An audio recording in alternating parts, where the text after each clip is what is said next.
If Love and Gogi is wrong, I don't want to be right. What would Socrates say to that? It tickles my fancy. Oh, okay. Okay. Goosies. I don't have hair. Oof. You got Marcos. That's not. Wait. Yeah, That's true. You do got me. Get over here, Marcus. Let me look at you. They don't want it.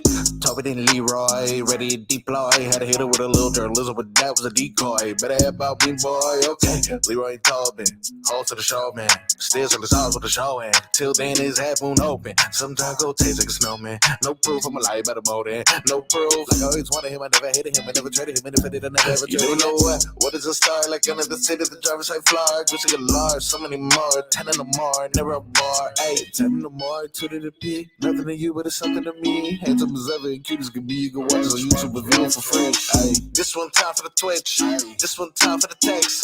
This one time for the phone line. Whole time wondering what they gonna do next. You know, I just wish you guys would stop the quibbling. Oh, man. No quibbling today, man. Leroy's out. Unless the frog boy wants to get a little bit too I can frisky quibble, or something. dude. You want to quibble with I'll me? quibble with you. You want to quibble with me? Nah, too much. Too much. Too much. Welcome on in, everybody. Tobin and Leroy here with you, taking you up until 2 here on the program. Got a fun show planned for you guys today. We're going to talk to some fighters. We got UFC 299 Nice. down the pipe. We got the press conference today. Sugar Sean O'Malley and Marlon Chito Vera Boots on the ground. fighting for the bantamweight championship of the world. Not sure yet. Okay. I'm not sure yet. That's fine. I'm not sure yet. That's okay. We will have Michael Venom Page Ooh. join the show today. Very excited. Yeah. MVP has his UFC debut coming up this weekend. I was watching some MVP highlights. Oh, he's good. This MVP Holland fight. It could be fight of the night. Dude. And then there's a lot of candidates for that. Yeah. But this could be fight of the night. We got Macy Barber, number 6 UFC flyweight. She's going to join the program in the final hour of today's show. Nice. So we'll get to her. But we also got some fight news to start off the show today. Whoa. Let's get to some headlines brought to us by the new Palmetto Ford Truck Super Center. Why buy your truck at a car store? Palmetto Ford. We know trucks. So I make a little pit stop on the way, and I'm looking at Twitter, and I see Jake Paul tweet out this poster between him and Mike Tyson. And at first I'm looking at him like, oh, this is like a mock-up, right? Like, this is like a prank. And then I'm like, all right, well, whatever.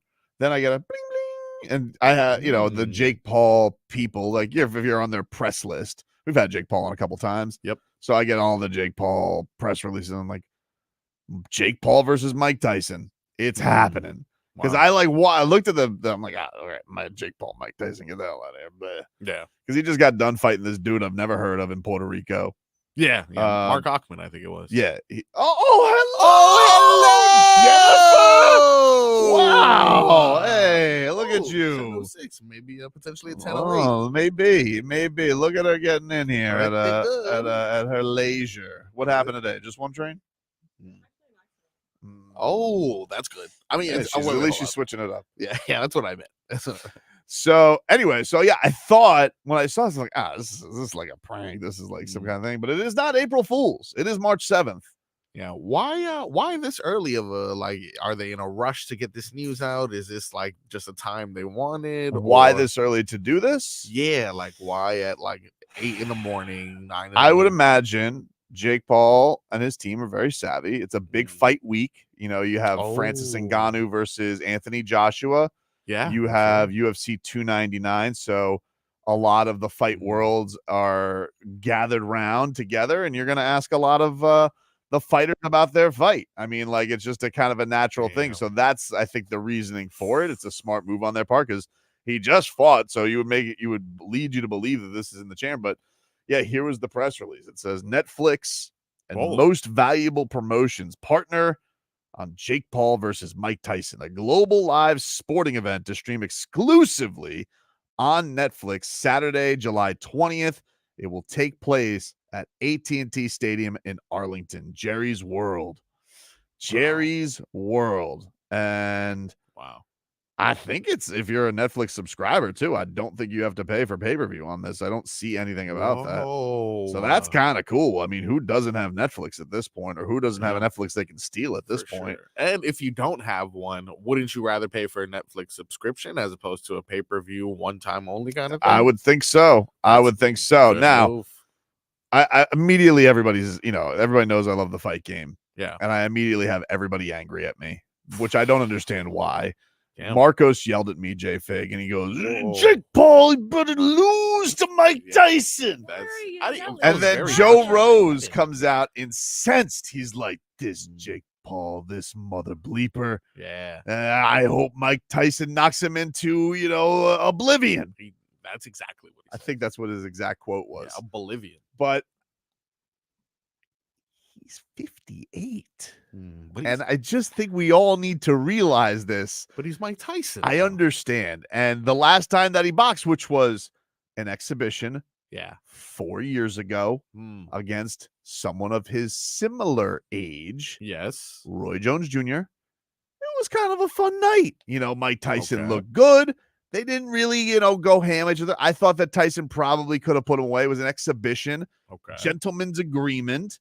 I'm assuming this is not, because Jake Paul did finish off his tweet today saying, I'm putting Mike Tyson to sleep. Ooh. So I'm assuming this is going to be an actual fight. Okay. Texas has some loose rules. And I'm just here to tell you, if you're looking for Jake Paul to lose this fight, don't say it, dude. You're probably going to end up disappointed, dude. Don't say that, dude. Don't Why? say that. What Jake do you want Paul, me to say? He's 60. He's Mike Tyson, though. He's 60. The baddest man We've on the seen planet. Jake Paul. Jake Paul's never been the baddest man on the planet. I understand. Paper jaw. I understand. Who knows if he has a paper jaw? We No don't, one's he hit him. doesn't have a the paper baddest jaw. man in YouTube. No. He does. Exactly. Okay. He doesn't have a paper He was jaw. on Disney, dude. I understand. Disney. Look, you guys, this is all new to you because Mike Tyson holds this holy place in a lot of people's heart. I've already lived this. Killer. I've seen this already. It was him versus Anderson Silva, and it made me very sad because he beat Anderson Silva. But like Anderson Silva's a spider. He's a technician. He knows he's very skilled and talented. He's a technician. Yeah. He's one of the best knockout artists of all time. He's not a killer, dude. What? Mike Tyson may black out in the ring and beat up both Pauls at once. You don't know what Mike Tyson's gonna.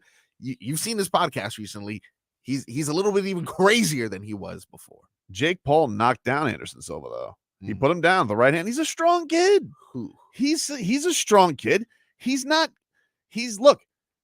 This is what he should be doing. This has been my big criticism of Jake Paul for his last few fights. He should be fighting old men and freaks. You want to know why? Because it makes you angry. And that's the whole point. Wow. I don't know where somewhere along the line, some dum-dum got in Jake Paul's ear and said, you know what you should do, Jake? You should become WBC Cruiserweight Champion of the world. Oh, boy. Yeah. No, stupid. Okay? Because no boxing people are ever going to give him credit to be a boxer. True. But can he knock out your heroes? Can he put them on the canvas? Can he make you angry that way? Yes, he can. And can he make $1 gazillion doing that? Yes, he can. Damn. And you're all going to sit here saying Mike Tyson can dial it up against a kid who is strong, juice to the gills. And by the way, Tyson probably will be too. Nice. And Don't discredit him.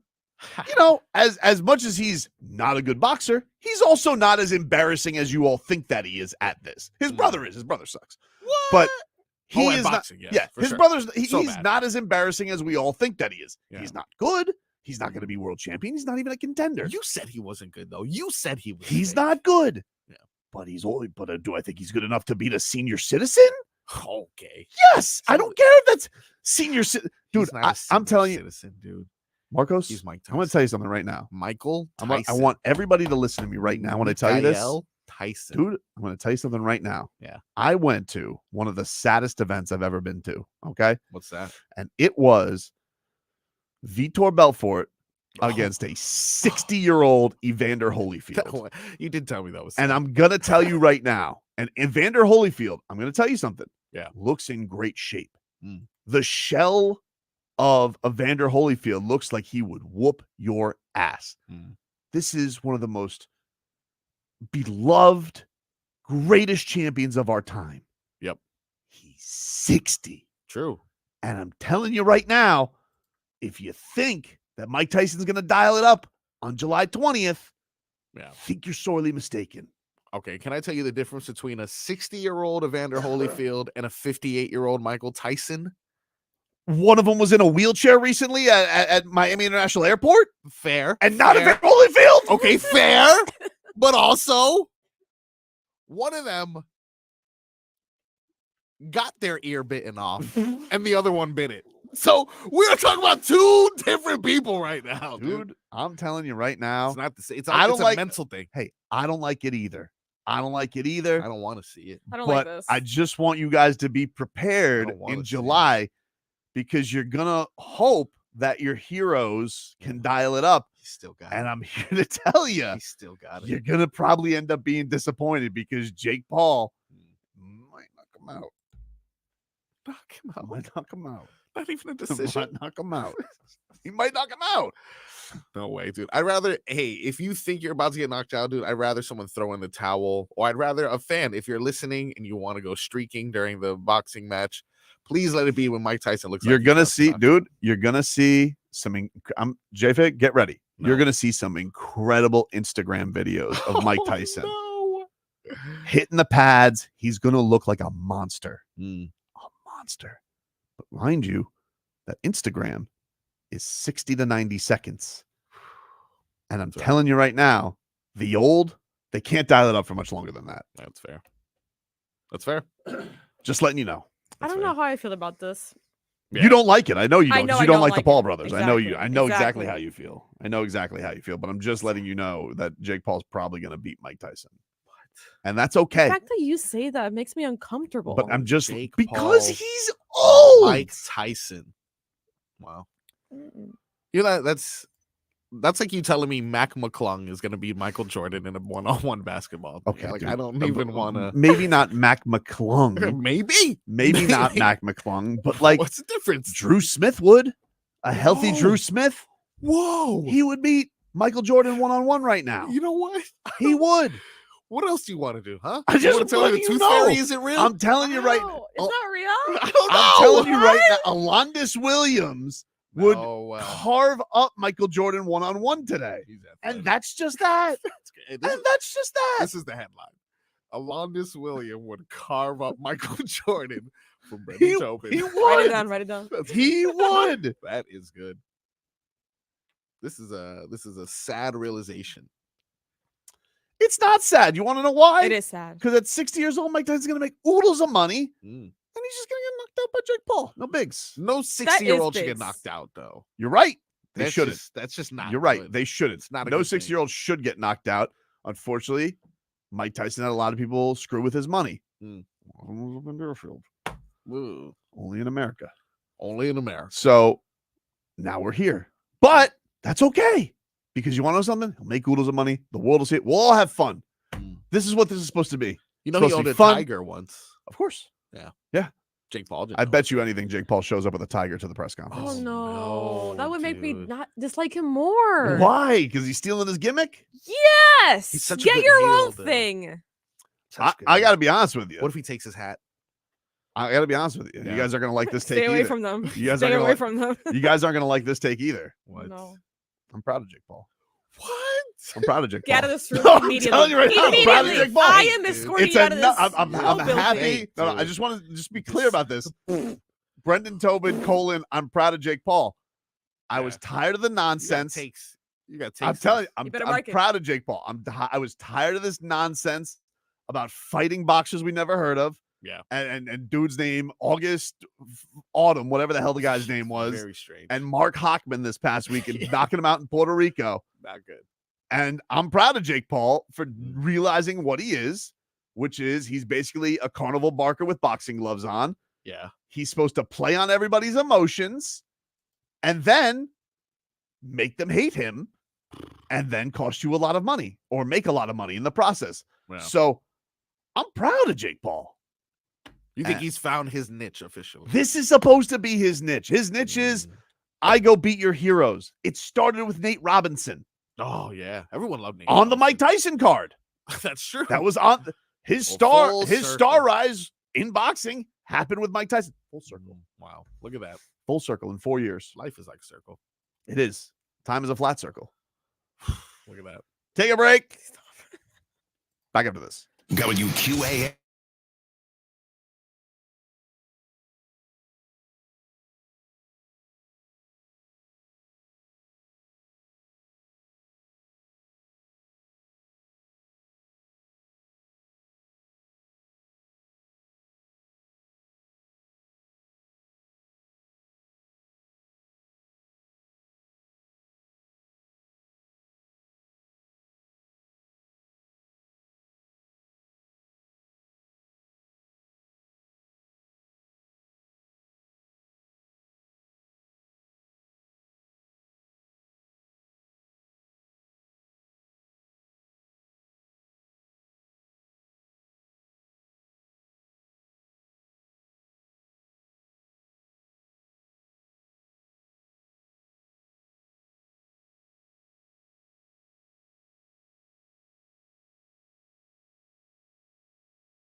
Welcome back. Tobin and Leroy here with you, 560 WQAM. I see the Bucks get their asses kicked yesterday by the Warriors. Whoa! What is going on? And the Warriors got whooped the other day by the Celtics, right? Yeah, they It's lost just by like 50. They really lost. strange. They got absolutely crushed by him. Heat back on the hardwood tonight. They are taking on the Dallas Mavericks. A back-to-back. They got the Mavericks tonight. They got the Thunder tomorrow before coming back home against the Wizards on Sunday. So Patty Mills did travel with the Heat, and so we might see the debut of him. Tyler Hero, Kevin Love still out. National TV game tonight. Tip-off set for 7:30. You, of course, can hear that right here. 5-6 WQAM at 5:45. Panthers also in action tonight. They take on the Philadelphia Flyers at 7. Vladimir Tarasenko will wear number 10 for the Cats. Expect that he will be in action tonight as well. And we have Inter Miami. They're taking on Nashville SC tonight in the CONCACAF Championship Champions Cup round of 16. That gets going at 9 o'clock tonight. So a busy night in South Florida sports. We will get into all of it. But I want to get to this. If you guys weren't listening to Joe Rose this morning, Xavien Howard was on the program. X-Man. Very honest X today. He Yes. was, in his goodbye interview, he was talking to Joe. And Why do you call it the goodbye interview? why do I? Well, you're about to hear why I call it the goodbye interview. The door's open. No, the door isn't open. He was asked about the door being open by Joe. And apparently, Xavien Howard has a different position for that door. Here was X on Joe Rose's show this morning. By the way, I know you got injured at the end of the year. So Chris Greer did say, hey, I just want everybody to know the door is open potentially. Do you see yourself potentially coming back, obviously at the right price? Could you see yourself still coming back and playing for the Dolphins? Or have you kind of like, it's probably time to move on? That door is closed. I'm sorry. I didn't hear that. I did not hear that at all, though. But I know that door is closed, though. There you go. What? That door is closed, dude. What does he mean? He didn't hear that. What does he? What does it mean that he heard? Means that Chris Greer's a liar, dude. That's what that means. Means he's telling whoppers that door is open to come. Yeah, maybe one day down the road for like a one-day contract to retire as a Miami Dolphin. Maybe then. But he's my God. The door is open. Not in X's opinion, it is not. He's like, no, you guys told me to take a hike. I'm taking a hike. Think Chris Greer is lying to me? Yes. What else is he lying about? Anytime here are the two lies that you need to realize, everybody. I want everybody to pay attention and listen to me. Why would he do that? Two lies, okay? Two lies, two lines. All right. One is the door is open, okay? The fact that you had to open the door is already a sign you're not in a great place. And two is he's earned a right to be a free agent. You hear those two things, don't feel great about that guy coming back to your team. So when Xavien Howard is like, open door, eh? Didn't feel like an open door. Kind of felt like goodbye. And if you would have seen on Xavien Howard's Instagram posts, it felt very much like goodbye. So this shouldn't be a surprise. I just think it's hilarious that the Dolphins tried to like put this out. The same thing with Jerome Baker. We're open for a return. We might be. You think they're lying about that too? Yes. Yes. Why would they lie so much? I don't know. Why can't they just do what I don't know. and just like thank you for your time? Why can't they just send a thank you? But I don't know. Thank you. Then I know. Oh my God, I'm sad, but I can begin the morning process. Yes, you can grieve. I was grieve in limbo. properly. I was in limbo prior to that statement. Two things really hurt me in this interview. One was him just saying goodbye because it's officially goodbye. It's sad, you know. Damn, dude. The guy is an all-time Dolphins great. So it was not an official goodbye when you saw the post and when you saw the release? No, because he said the door Chris was Greer open. said the door was open, which was But really you like, actually believe that? no. It's just it's a weird I thing never for him. did. Once it you was open that door, that's it. It's he done. actually like did it unnecessarily too, because he was like, yeah, we left the door open, and then like when he was talking about like Cam Smith later on the press conference, he was like, and then maybe X will be back. And I'm like, wait, what? Yeah, exactly. Like that's not ruled out. We haven't ruled that out yet. Oh, okay. All right. Yeah, well, like Xavien Howard seems like he's just ruled it out. He thinks that that he's ready to move on. Now, here's the thing that kind of hurt, though. This was the quote that really hurt. Do you have him talking about wanting to win? Because, like, that was like, because this guy has been, he's done all he can do with his Dolphins career, right? Still never got a playoff win. And Xavien Howard said that the next destination that he goes to, the thing that he wants, is he wants a chance to do some real winning. It's a few teams I'll be interested to play for, man. Like right now, I'm at the point I just want to win. You feel me? Yeah. And I want to go deep into the playoffs. So hopefully, it's teams like that done that, been in the playoffs, went deep in the playoffs, and I'm sure you're gonna be team interested. But like I'm looking for a team that, like I said, that's been deep into the playoffs. They're gonna make a big run. Oof. What is he? I don't know what he means. Is he implying that? Does he not think that we're capable of? Well, I mean, what do you think? I mean, did that sound like somebody? First of all, he's closed the door. It sounds like he's in Buffalo already. Well, Buffalo. I mean, man, they cleaned house yesterday. Buffalo. Yeah, that's true. They cleaned house yesterday, dude. That would make me sad seeing him go to Buffalo, right? Because I would then immediately call him washed, and I don't like the way I would feel about that. Same. I wouldn't like the way I feel about what I have to say if he goes to Buffalo. But yeah, like it's one of these things. It's one of these things where, it's a little bit sad because you were told one thing, like, maybe. And it's like, no, not maybe. Even once you get told, hey, we don't want to pay you what we agreed to. Yeah.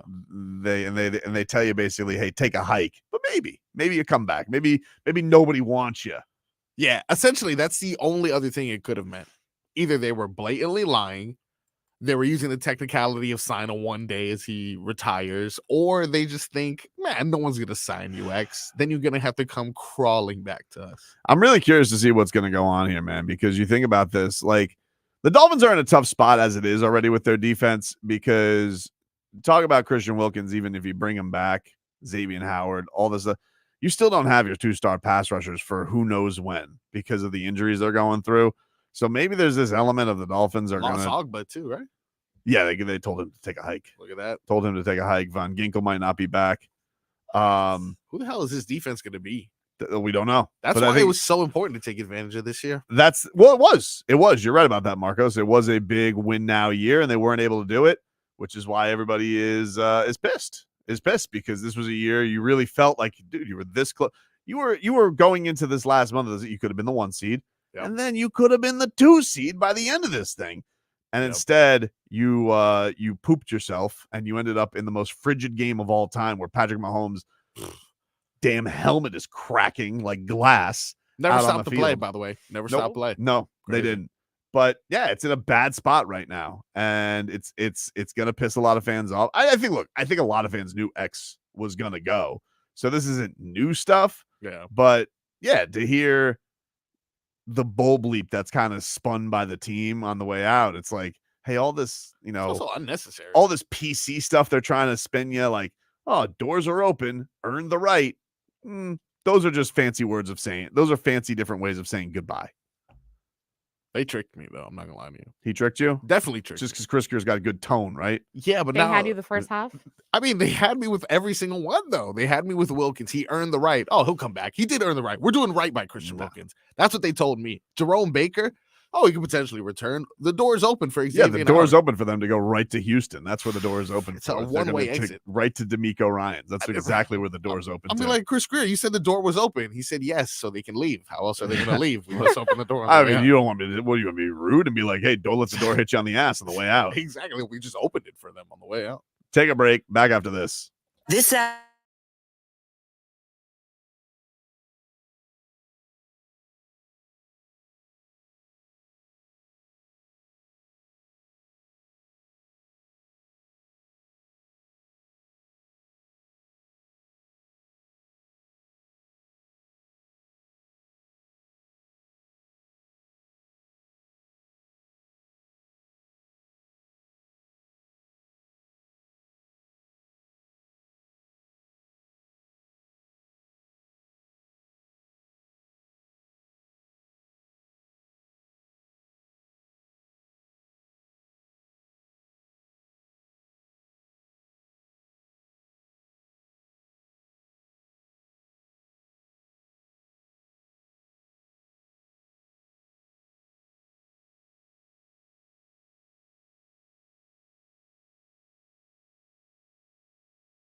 All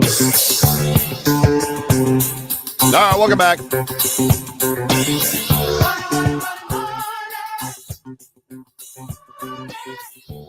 Tobin and Leroy here with you, 560 WQAM. Take you up until 2 here on the program. Big South Florida sports night tonight. Had some big NBA injury news on the way in today. Karl Anthony Towns, they call him Cat. Heard of him. Minnesota Timberwolves star. Jimmy Butler and him don't exactly see eye to eye, although Karl Anthony Towns has tried to squash that. A couple of people who actually don't see eye to eye with Jimmy Butler. We got some news on them. Karl Anthony Towns is a torn meniscus, so he is out indefinitely. Obviously, a nasty blow to the Timberwolves title hopes. If this is going to be something that lingers, as they are still the number 1 seed in the Western Conference. Oh wow! So he's out indefinitely, and then Ben Simmons, done for the season. When didn't he just? Yeah, he just got back. Well, what? I don't know. How could Ben Simmons is apparently getting reevaluated for some stuff? Let me get the deets on here, but he is done for the season. They say, you know what, Ben? Time to hang it up, dude. He said, this is from Shams Sharania. The Nets say Ben Simmons is out for the remainder of the season while he consults specialists and explores treatment options for a nerve impingement on his lower back. So that's a bummer. For Ben Simmons. Dude. Yeah, he has not. When was the last time Ben Simmons gave a full season? Are we going on a full season? Are we going on 4 seasons now? No way, dude. I don't even know. Like, fine, maybe not played the entire game, but the entire season. But even remotely close, I can't remember the last time. All right, so the last time Ben Simmons played a good amount of games was at 24 years old. Yeah, this is 4 seasons ago, in the 2021 season. He played 58 games. Obviously, they had that very embarrassing meltdown. He then had the holdout season where he just held out, also claimed back injury. Yeah. But also, I think was dealing with some, the whole fan thing. There was that whole bad situation. Then he got traded to Brooklyn, played 42 games last year, and then just 15 this season. So he's going to be 28 next year. And at that point, wouldn't have played a full year for 4 full seasons, basically. So I don't know. I don't know what we do there with Ben Simmons, but he's done, bro. He's done. He should be done. I don't know. Because he has, what does he have? He's probably got like 3 years left on his deal. Ben Simmons' contract runs through. That is crazy. He signed a 5-year, $177 million contract with the Philadelphia 76ers. Jesus. So Ben Simmons has 2 more years left on his deal. Yeah. 2 more years. No, I'm sorry. Today's 23, 24. No, 1 more year on his deal. He makes $40 million next season. Ben Simmons. Benjamin Simmons. Ben Simmons makes $40 million next year, and then his contract is up in 25. Wow. And he'll be an unrestricted free agent before the age of 29. But man, biggest thievery in NBA history, potentially. It's up there. Just probably by pure number. Yeah, I would say so. But it's pretty crazy, man. Like this guy. Look, I've made fun of Ben Simmons for a while because the guy can't shoot a lick. But it's pretty wild how the guy went from passing up dunks against the Atlanta Hawks to just can't play anymore. And there definitely has been a mental aspect to it, but also this back injury seems bad because he can't seem to stay on the court. Yeah. Didn't he have that rookie year injury as well? Was that he didn't play his rookie year. He didn't play his rookie year, but it's dude, I saw him at preseason this year because for whatever reason it felt like that he played the Nets like 900 times to start the year. It did feel that way. And I remember like, man, Ben Simmons, Moose. How's this guy not good? And then on like the game started and he threw the ball into like the 4th row. I was like, that's how. I think that's the problem with everyone. They see him, they get infatuated with like, wow, no, look at this guy. He physically looks like he should be the greatest basketball player on earth. He does. He physically looks like that. He looks like, I'm sure he's physically put in the work. Yeah. But if your body can't hold up, what do you do? This happens with some guys. Brandon Roy, remember he had the bad knees. Yeah, for sure. There's just certain guys, like they're just not the same after certain injuries. And this seems like something that him at a really young age, and he can't go anymore, man. Pretty wild. That is. It really is. It's pretty wild. And 15 games this year. You think about the Sixers who invested in him and not Jimmy Butler. Look at that. That's tough. Tobias Harris over me. Ben It's Simmons Ben over Simmons me. over me. Crazy. That's tough. Yeah, when you saw him, I mean, he was a phenom coming out. It was like, oh, Ben Simmons. You know, he's like the next LeBron James, 6'10" point guard. But no bueno, my friend. Bam Adebayo says, no excuse for Ben Simmons. Wade played with one set of knee ligaments. I get you, but like, you know, that was something that was kind of slowly, gradually, like this seems like he's never been able to get right back out of it. I definitely think there's been a mental aspect to it too. And there's been the thing that doesn't help with it either is like, people don't know like how big his drive for basketball was at certain points either. It just seems like it all is kind of a Molotov cocktail of, you know, not being able to go and being effective anymore. But that's pretty wild. Former number 1 pick and is now going to be at this point where like, who's gonna take a chance on that? Like if you're the Nets right now and you have him up for $40 million on the books. Yeah. Pretty wild. They traded James Harden for him. Tell you what, really though, stupid. Definitely stupid. Especially James Harden is not looking bad this year. To be real. Is he on the Mount Rushmore of Australian athletes? What? Ben Simmons? No way. Why'd you say it like with like what? Why would it be on the Mount Rushmore of Australian athletes? Do you know a lot of Australian athletes? Alexander Volkanovski. Oh, that's good. Robert Whitaker. Okay. Graham Lloyd. Who? No. Patty Mills. I'm not giving you. Okay. Giving you Patty Mills. Who the hell is a Graham Lloyd? Great reliever. What are you talking about? Oh, a reliever. Graham Lloyd, former Marlin. Graham Lloyd. Okay, that's why you know it. You can't just say. Oh, that's how you spell his name? I think so. Graeme. Lou Headley. Lou. Okay. Now we got a little something. Lou Headley, former Canes punter. He was a Canes athlete, so I'm kind of biased in that sense, but I do like Lou Headley. He is a current Saints punter, so successfully. I'd like to say Lou Headley could. Isn't Kyrie technically Australian? Kyrie isn't technically. No, what do you mean? No way. Wasn't he born in Australia? I need to find out right now. I've never heard that in my life. Oh my God. Has dual American and Australian citizenship? Yep. No way, dude. No way. Just give me my point. No, he doesn't count. Just give me my point. Kyrie Irving. I'm not giving you Kyrie Irving, like bro. That dude. Like that. I'm not giving you Kyrie Irving. I gave you so many Australian athletes. Better Fine. Look, I'm not giving you Graham Lloyd, and I'm not giving you Kyrie Irving. What about former champion of the world, George Ferocious Kambosos? He's good. Yeah, he was good. Former friend of the show. Yeah. He's fighting Damn, Ben Simmons, get your numbers up, bro. I don't know what to tell you, dude. I don't know what to tell you. Who else? Tim Zoo. He's fighting our boy Keith Thurman coming on up. Tim Zoo? Who's a second generation boxer because his father Costa Zoo.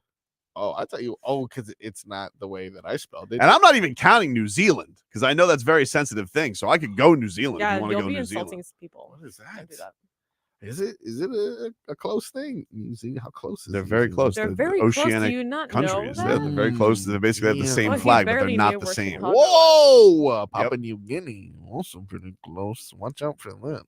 I'm just letting you know, dude. Did you guys see what Bam Adebayo said about Duncan Robinson yesterday? That he's Australian too at this point? No, he didn't say that he was Australian. Okay, He didn't say cool. that. No, what did he say? So somebody tweeted out, Mink Flow tweeted out, Hmm. Duncan Robinson has been acting different this season, right? Like that. Bam Adebayo, he tweeted, original Lay's to Flamin Hot Cheetos. Wow. Little bit He of gave him some seasoning. Yup. Look at that. Exactly, dude. like that. You're not going to mess with Duncan Robinson anymore because that dude, he'll burn your mouth. Yeah, that's true. That is Also, true. with the Lays, you do one of these when you're done. Right. With the Flamin' Hots. Don't do that ever again on radio, Why please. not? Why not? Ew. Hey, Duncan That Robinson. was gross. No. Check this out. Duncan Robinson, step back for 3. Oh, Good. Do not put those fingers back on that keyboard. Oh yeah, that's great. I can't wait to And see you Eric too, Reed. Frog Boy. Is that too much? Is that too much? So gross. Can't wait for Eric Reed to do that after a 3. Can we get Jason Jackson to do that? We have to. I need to hear that. No. Can we get Jason Jackson to just say "Flaming Hot Cheetos" tonight on the broadcast? I'll You send know, out a text. we'll do an old Hockman DBJ infiltration if we can get Jason Jackson to use Bam's reference from original Lay's to Flamin' Hot Cheetos. I gotta show him it's a Bam feel like he reference though, because if I just text him normally, he'll actually ignore. Yeah, just text him the tweet and be like, "Hey, let's get this on the broadcast Come on. tonight." Yeah. He just called Jimmy Butler a platypus. That's true. Hey, if Jimmy Butler can be a platypus, we can Also get on the Mount Rushmore of Australia. platypus. Oh yeah. You can't just. What do you mean? Well, just in general. No In front way. of- No, in front hold of Ben on. Simmons, No way. What? Steve Irwin, koalas, kangaroos. You're not putting 3 animals on the Mount Rushmore of Australia. Give me what else Australia gives us, dude. Iggy Azalea. Vegemite? Oh no Tim way. Tams? No way. Sydney? You just named a city. Nemo. Seriously, It's Nemo. Nemo, Australia. He's not even the most famous Sydney right now. It's the Sydney Sweeney. She's the most Oh, famous shit. Sydney, not Sydney, Australia. All right, well, you know, Okay, I mean, she did the movie there too. you so. can't have 3 animals on the Mount Rushmore. Why not? Look, Steve You Irwin. can have Tim Tams on it. Well, so let me get this straight. You Koala. can have 3 animals, but you have 2 animals and a crocodile hunter. Like that's your distinction. Yeah, the 4th animal's where I draw the line. No, I can't. The 4th spot has to be something else. It has to be something else. It can't just be. Schmeathan says Crocodile Dundee. Oh, look at that. You See? can't have 2 Oh, that's true, crocodile that's true. You have to titled pick. people You on gotta the, choose. on, What on if you there. put a kangaroo? It's kind of You part gotta choose. it's part human. Is well, I mean, It's not sometimes- part human. What are It you is part talking human. about? Hello, you is guys that forgot. body? How swole the Margot Robbie. Margot Robbie's Margot Australian. Robbie. She is Australian. There you go. Look, that's it. All right, she's on. My cousin's wife can go in front of Ben Simmons I don't too. think- well, in front of Ben Simmons, sure, Yeah. absolutely, apparently. Yeah, if Nicole I can't Kidman? believe I lost a True. bet one time because of Keith Ben Urban. Simmons. I'm really mad about this. Can Can you believe this guy cost me to lose a bet to an Australian member of Parliament? Is that That's your member fault. still like Tim Watts? Yeah, Tim Watts. See what I don't Mr. know. Watts is up to today. Let's see. 'cause- Tim, I always get these like Australian things politically that he's trying to push, and I'm just Yeah. like, man, should I still follow this guy? Still member of the House of Representatives. Tim Watts, Assistant Minister for Foreign Affairs. pretty good. Still doing well. You go, boy.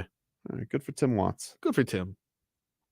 It's the last thing they tweeted out. I tell you what, so he doesn't make the Mount Rushmore. I'm assuming. Nah, no, Okay. top bum. Alrighty. What about Jason Day? No, I mean, like Goran Dragic was Oh. legit. I'm going to tell you right now. Yeah. Goran Dragic was legitimately mad about this. Oh. Like, he's like, Buddy, why they waste time with political time talking about me? And I'm like, that's a good point, Gogi. That's why I defended his honor. That's fair.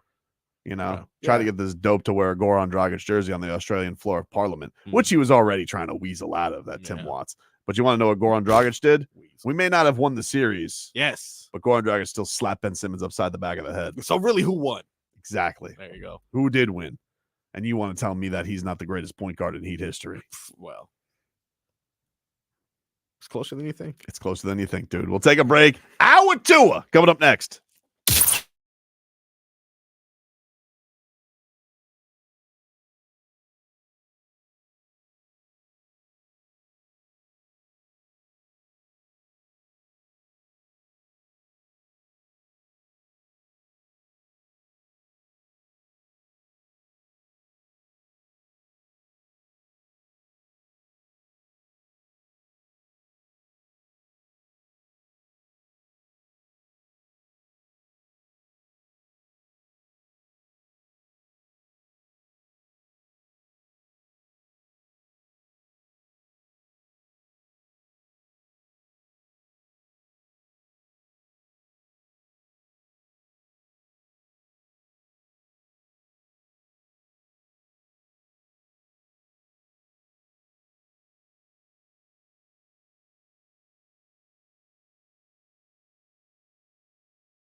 Tua. It's our Tua.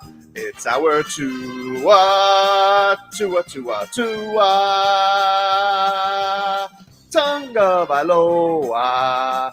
Not Tua Tagovailoa. A for effort. Dolphins quarterback. Tua.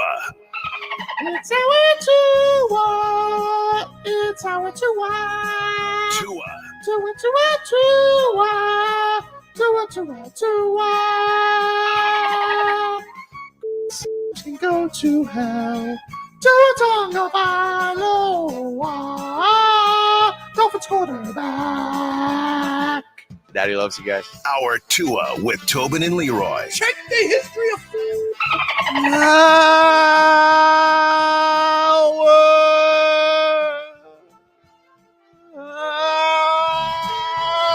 Show of the program, ladies and gentlemen. Ow! Tobin and Leroy here with you. 560 WQAM. Take you up until 2. Let's get to our headlines. Brought to you by the new Palmetto Ford Truck Super Center. Why buy a truck at a car store? Palmetto Ford. We know trucks. Busy night tonight in South Florida sports. Heat, they're back on the hardwood, taking on the Dallas Mavericks. Tyler Hero and Kevin Love will miss another set of games. They did not travel with the team. Patty Mills did. They tweeted him out traveling, getting on the plane, as did the Heat. Tweet out a picture of old Jimmy Butler, who was wearing his gifted jersey from Camila Cabello. I did see that. They also have a collab post together. Mm-hmm.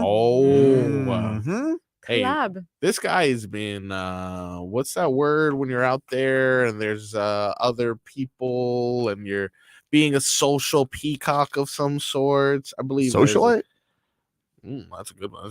That's not even that's a big word What for were me, you dog. trying to say? I didn't know what you were trying to say. There's a Hobnobber? hobnobbing. He's He's hobnobbing with the celebrities. He's very recently. famous. I mean, think about this man. This man is doing tons of commercials. What do you got? Michelob Ultra, Hulu, hotels.com. Yeah. He's a marketing marvel.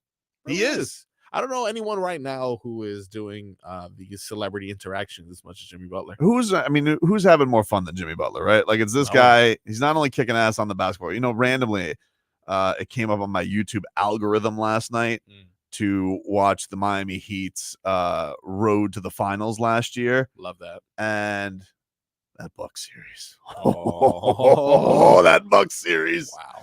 When he hit in game 5, you remember the overtime bucket, the bucket that sent it to overtime, the inbounds, how he just was like, he was like almost hovering and hits the shot. Goosey. Amazing. Wow. Amazing. He broke Drew Holiday.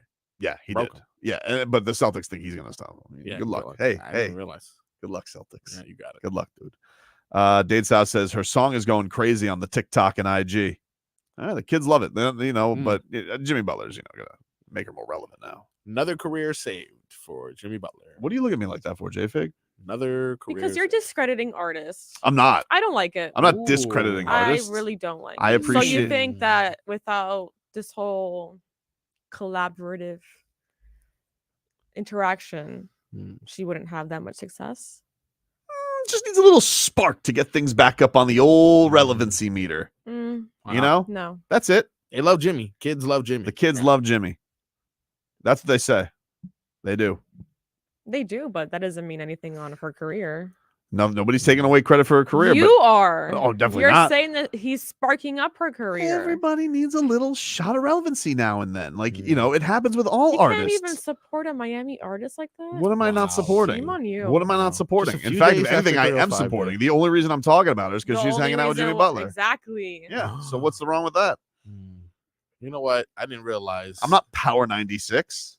Oh, I see. We see what you're doing. A few days after 305. In fact, You talk if I about went, Adele if I or went to anyone like that, I'm gonna say the same actually, thing. if I went to Power 96, I'd be like, hey, when's the last time you guys played Camila Cabello? And they'd be like, oh, you might want to go to the beach. Ooh. You might want to go to the beach. What? Oldie station. Okay. Oldie, or 101.5, that Look. elevator. So music. are You you might are want you to go to one of the. discrediting her? I'm not discrediting her. I'm You're saying she's basically a. busting yourself seems in. like It's it. discredit Just meter.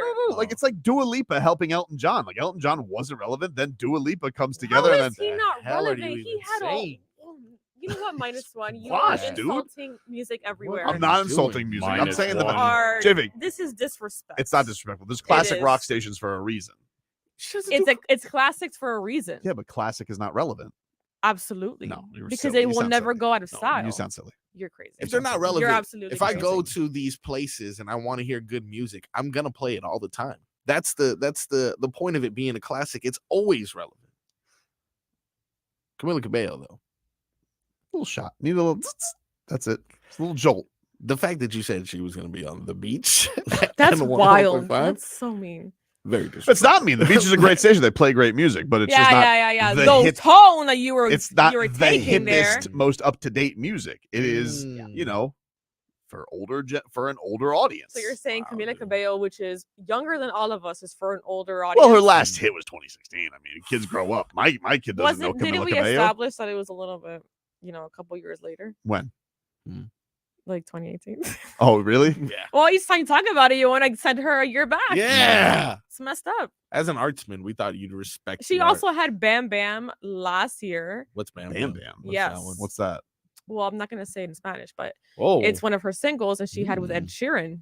So, Well, again, collabing, huh? To get the old relevancy up. I see. Understand. Bam. Understood. you know what? -1. Understood. Bam, I don't like it. Bam. Does she do anything that's not a collab? -1.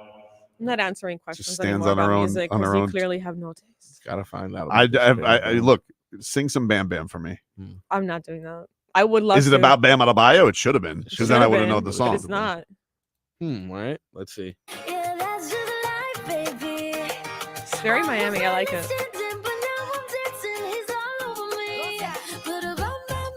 I've heard this song before. Exactly. What is this, like 2012? I literally said last year. Do you not listen to me? I apologize. who did a cameo with that one? Norris Cole? Oh, okay. That's crazy. Before Bam was drafted. How did you know? It's messed up. Wow. I don't like it. We love you, Camila. If you're listening, of course, because you'd be listening at 5:60 a.m. or on the Odyssey app or watching us. Camila, on I YouTube. hope you're listening. No lies allowed. Very mad at me. He's said from the first segment, if you actually think Jake Paul is going to beat, he's putting these all words in all caps. Okay. So I'm assuming this is how he wants me to say it. Thank you. Mike Tyson, even at 56 years old, you're on drugs. You cannot compare his fight with Anderson Silva, who is not a boxer. Strange. 56 is not decrepit. Stop. He's not 56. 58. He's going to be 58 before I the think fight. you said stop wrong. Stop. There you go. There you go. That's good. He's going to be 58 before the fight. Oof. He's going to be 58 before the fight. And Mm. yeah, I don't think it's that crazy. He's old. And there's nothing wrong with that. He's old. He's not supposed to box anymore. He did it 4 years ago. 52 is a lot different than 58. Hmm. You know, like it's different. I don't know what to tell you. I know you say that he could have ended Roy Jones. Oh, he would have. Yeah, Roy Jones didn't take that seriously. He took it easy on him. So Roy Jones didn't take it seriously, or Mike Tyson? Roy Jones did not take that fight. Like, he didn't train for that fight. Mike Tyson looked Oh. incredible for that fight. Oh, That fight did great business. You know, it's one of the things that really got Jake Paul launched because it did 1 million pay-per-view buys, which is really hard to do these days. Yeah. And if you guys don't know what we're talking about, Jake Paul and Mike Tyson are going to fight at AT&T Stadium July 20th. It's going to air on Netflix. I thought it was a prank this morning, but yeah, same. you know, people around here are very mad at me because I seem to think Jake Paul's going to beat Mike Tyson simply because he's old. Like, he's old. I'm not rooting for it to happen. I don't want it to happen. This is how, but again, this is how Jake Paul gets you. This is the evil genius that is Jake Paul. They play. He's gonna take on your heroes, and it's gonna be a problem. It's gonna be a problem. Look, and you can say, "Oh, I can't compare it to Anderson Silva." Like, Anderson Silva has been active a lot more recently than Mike Tyson. You know, like, I'm sorry. If you're going to be like, oh, it's not boxing. He's 60. Not taking on a prime Mike Tyson. You're not taking on a washed Mike Tyson. You're taking on a nearly collecting Social Security Mike Tyson. It almost should be illegal. Bernard Hopkins, though, huh? Oldest champion, Mm-hmm. And Do you remember how that ended, Marcos? I don't. It ended with him getting knocked out of the ring. Mm. And you want to know how old he was? How old is he? He was a lot younger than Mike Tyson was because he was 49. Well, So, yeah, great example by you. Hmm. -1. that's fair. That is fair. Out of the ring, huh? Out -1. of the ring. Couldn't keep him in the ring. They didn't even have a table there to out of the ring. Wow, that's dangerous. Ridiculous. But Mike Tyson, though, completely different animal for sure. He's a different animal than Bernard Hopkins. Yes, because he has a face tattoo. Okay, He's Mike Tyson, dude. I understand. He's Mike Tyson. I understand. He's already beaten Anderson Silva. I don't want to see Jake Paul do it. I know you don't. That's the whole point. Don't believe in him. You're gonna sit here and hope that Mike Tyson can dial it up. Don't listen Look, to Tobin. maybe it's like the rest Okay. of the fights, and they think that Jake Paul's going to take a dive. You know, that would be the thing that would make everybody happy. You know, if they send everybody home happy. What's the best thing for? Oh, sorry, future- Bam Adebayo. I apologize to Bernard Hopkins. He was 51. Oh, look at that. Still 7 years younger Jeez. than Mike Tyson, who was in a wheelchair at the airport 2 years ago. Why was he? Maybe he's just resting his legs. He was. That airport is Yeah, big. you know what, JFig? I would do the same thing. Maybe he was resting his legs, which is understandable when you're 57 years old, when you shouldn't be boxing. See, at 30, I would do the same thing if I had. And if you're the gonna option. box, That's true. if you're gonna box, you do it like Shannon the Cannon Briggs, and you do it against a fellow old. Okay? If the old want to fight the old, who's gonna stop him? But how did he look in that fight though? What do you mean? Shannon Briggs. Well, I don't know. It's happening in the summer. Well, you let me know. I will let you know. and then we'll talk. I will let you know. Will you be there? And by the way, if I see people who are like, "Oh, you see this clip from Mike Tyson last month of him hitting the pads?" He looked incredible. Listen, I'm sure he's gonna have some moves. Maybe he'll catch him with something. Maybe. I hope that happens. Like there he goes again, discrediting talent. Look at You see that? This is a common theme. They with call you, him the huh? discreditor. Tobes the discreditor. I'm discrediting age. Yeah. Everything. Age for fighting. No, you're discrediting And talent. the knockouts, the intimidation. Do you guys factor. I just want to tell you guys something that really pisses me And off. experience. Let me just tell you something. Experience. You guys realize right now The in chompers. fighting right now, most people when there's a stat that is happening right now. Now this doesn't pertain to heavyweights, but in the UFC, after the age of 35, you know there's only been one person to win a title fight after that. Like it's got to cut off for a reason. Who was it? I think it was Tyron Woodley.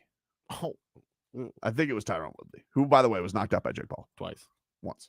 Really? Yes. First one was a knockout. First one was a decision. Felt like a knockout. He's not. Look, he's too old, Marcos. Look at me. But No, he's no, fine. don't look at the Don't camera. look at me. Look at me. Look at me. Nope. Me. He's too old. He's too old. No. JFig, what you got? Jennifer. Experience. Jennifer. Experience. Okay. What do you got? What do you got for that? Experience. Look at me. What do I have for that? Yeah, what do you got for I experience? would say Jake Paul's got a lot more experience recently fighting bums. Oh, Recently, exactly. huh? Fighting. Exactly. Bums. He's never done it Not with the bright lights. That's When not do, when do you guys think that he's going to? When do you think the last time Mike Tyson boxed a real boxing match was? Just curious. When do you guys Yesterday. think that was? 2012, probably. No. Yeah. 2005. Like as in, Almost 20 years ago. Ooh. And He's by the resting. way, at the end, Okay. wasn't winning a lot of fights. JFig has a point. Well He was rested. resting. He's Well well rested rested. for sure. You want to know what he was doing while he was resting? Hmm. Do you want to know what he was doing? What Don't was he tell me doing? about the wanna know what wheelchair he- again. Do you want to know what he was doing? Yeah, I would love to know. He was smoking a lot of weed. He does do that a lot. A lot of He weed. was just filming lot of- movies. He was smoking a lot of Movies. He was doing He was movies. filming movies. A lot of mushrooms too. Don't forget that. Which, if you follow Aaron Rodgers' trajectory, we may have something here. Look at that. weed. Back after this. This hour of Tobin and Leroy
All right, welcome back, everybody. Tobin and Leroy here with you.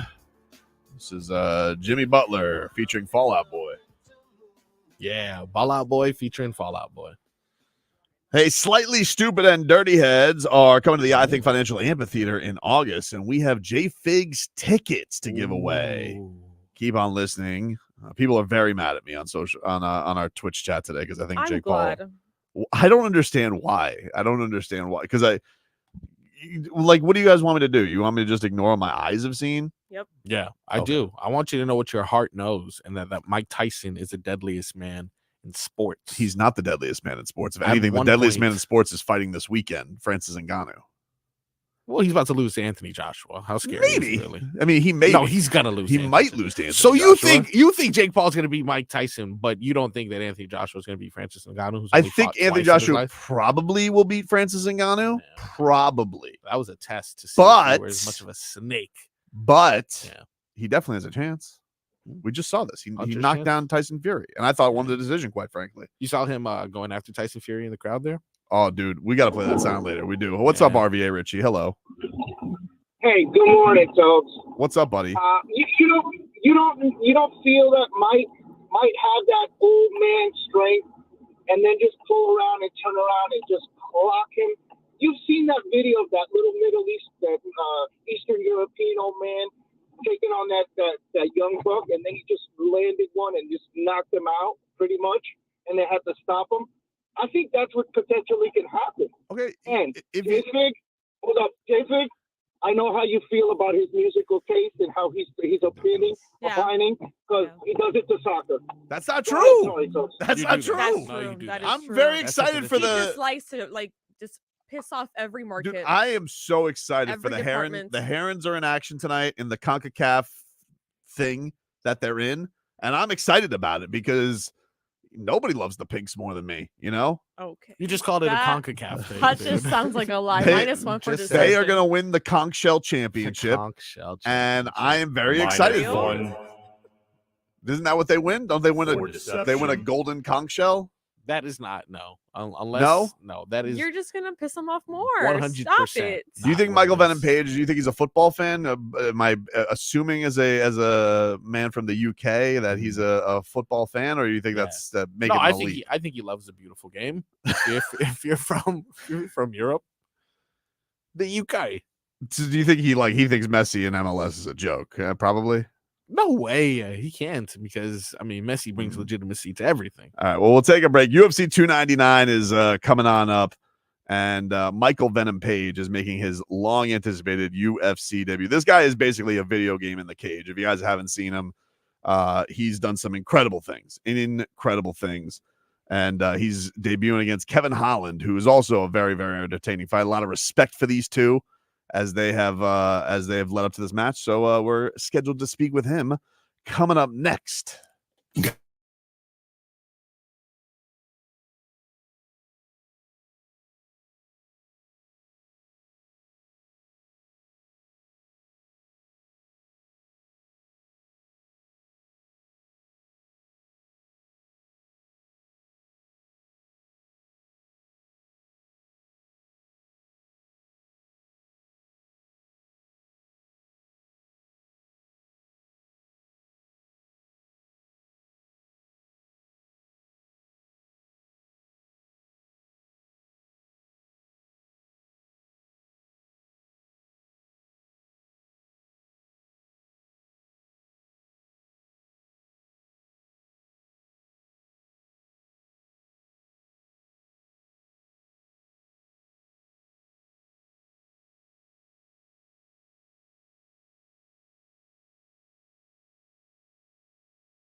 Welcome back, everybody. Tobin and Leroy here with you. 560 WQA.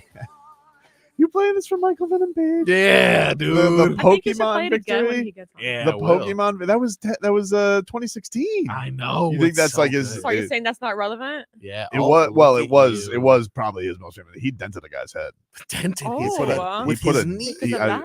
He dented a guy's head. I've never seen that. What he it's did. that. What he did to that dude's head was crazy, and then he threw a Pokeball. Then he threw a Pokeball. Do you? I wonder if we ask him, like, did you feel bad about the Pokeball after Yeah. you realized you dented his head, or were you like, nah, it's perfect? So was that the only time he used the Pokeball?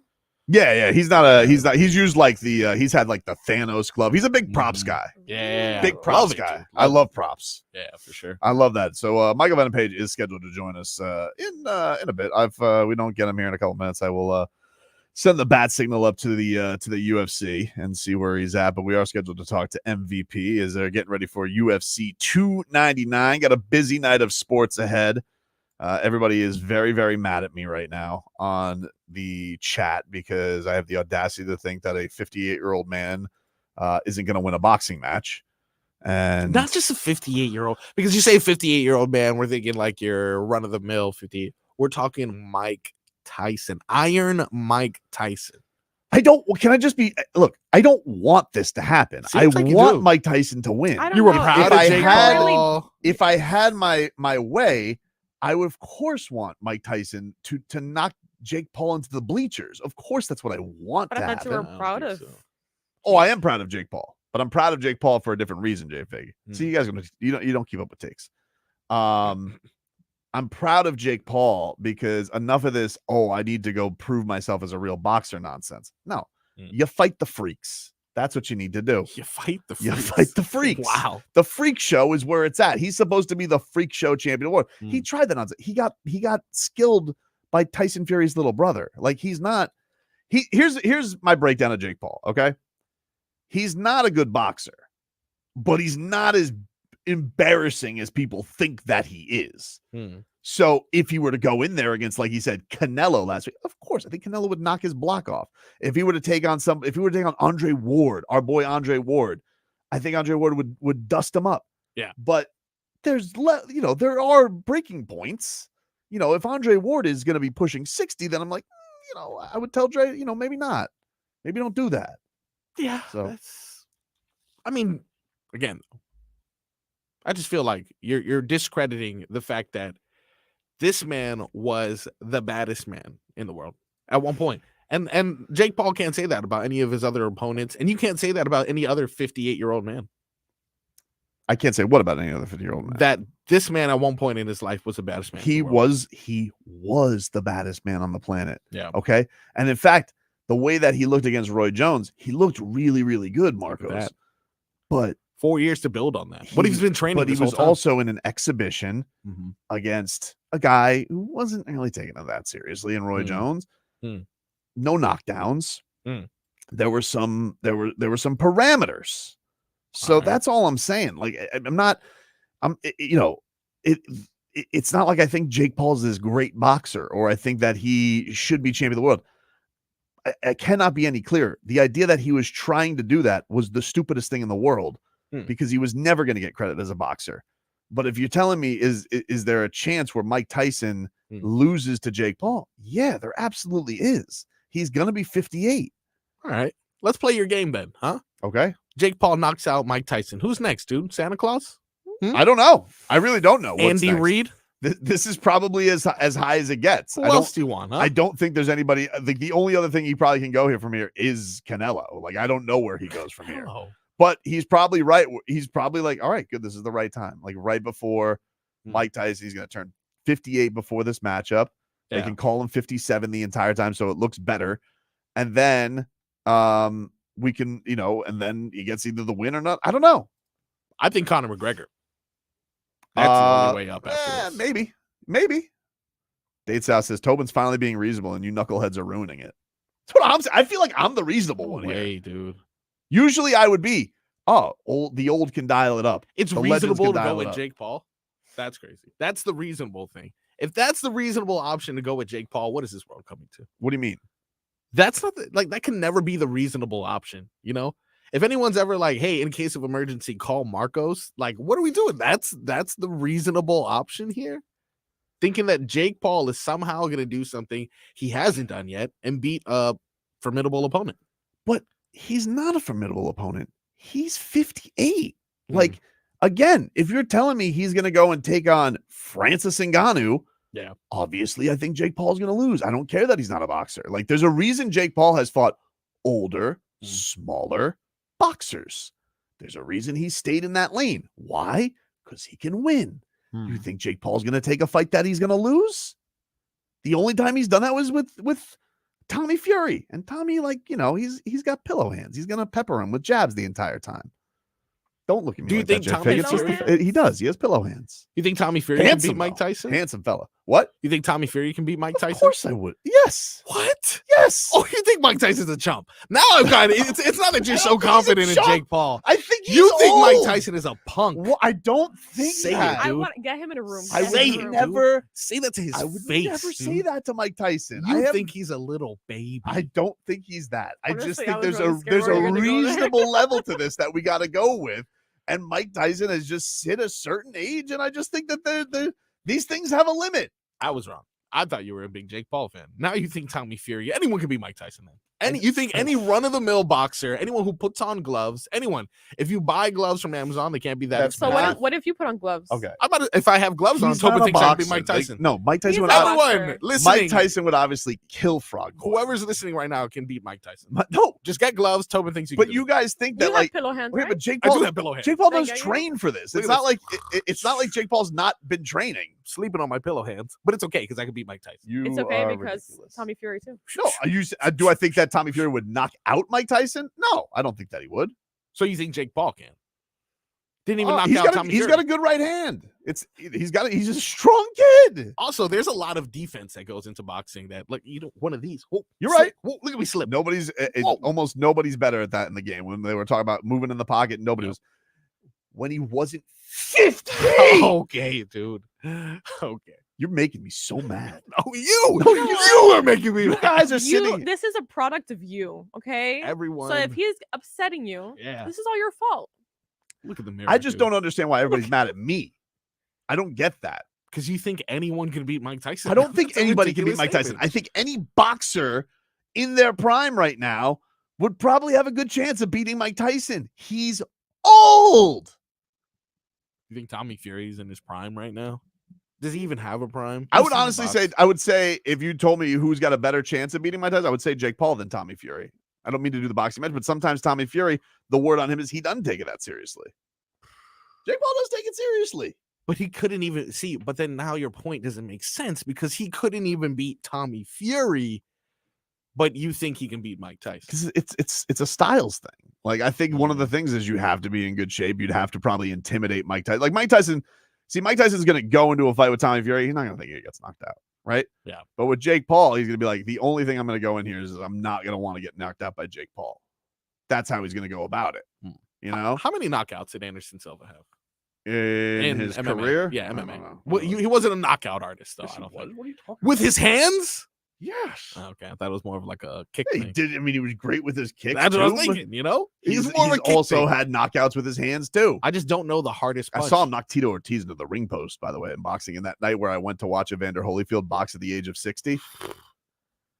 Not good. Not a good night. Not a good night. No, it wasn't a good night. It wasn't a good night. It was stupid.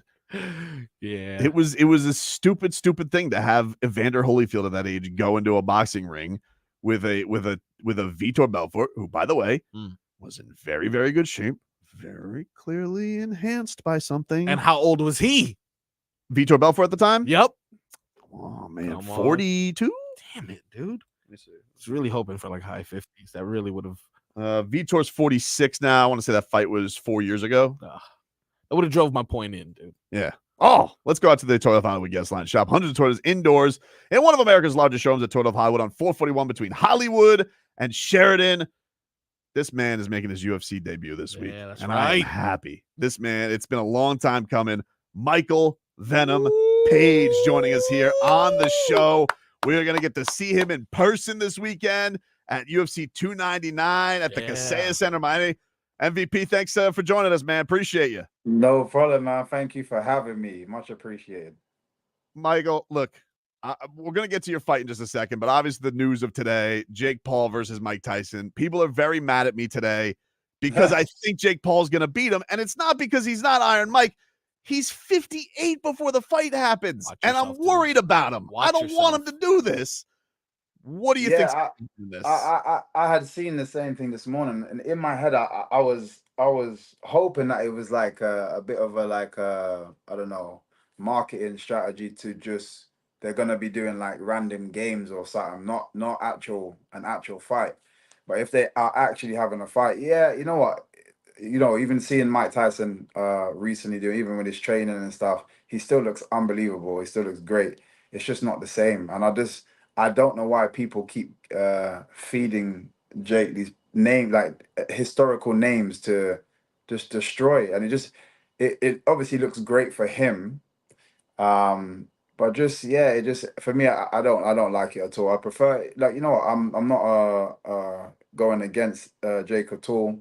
He's found a place that he seems to love, but find some other influencers to fight and do that. Or, there are going to be some fighters that will cross over. We've been seeing that. But the legends, such as Mike, man, I don't want to see it. I don't want to see it. The thing is, I hang around with a lot of boxing fans around this building, and people, the guys hosting before me loves Mike Tyson. I'm like, listen, I already went through this with Anderson Silva. It annoyed me that he beat him. I was like, this. I've already been through this of seeing Jake Paul because he gets a guy who's older and takes advantage of it, and it's a genius thing to do.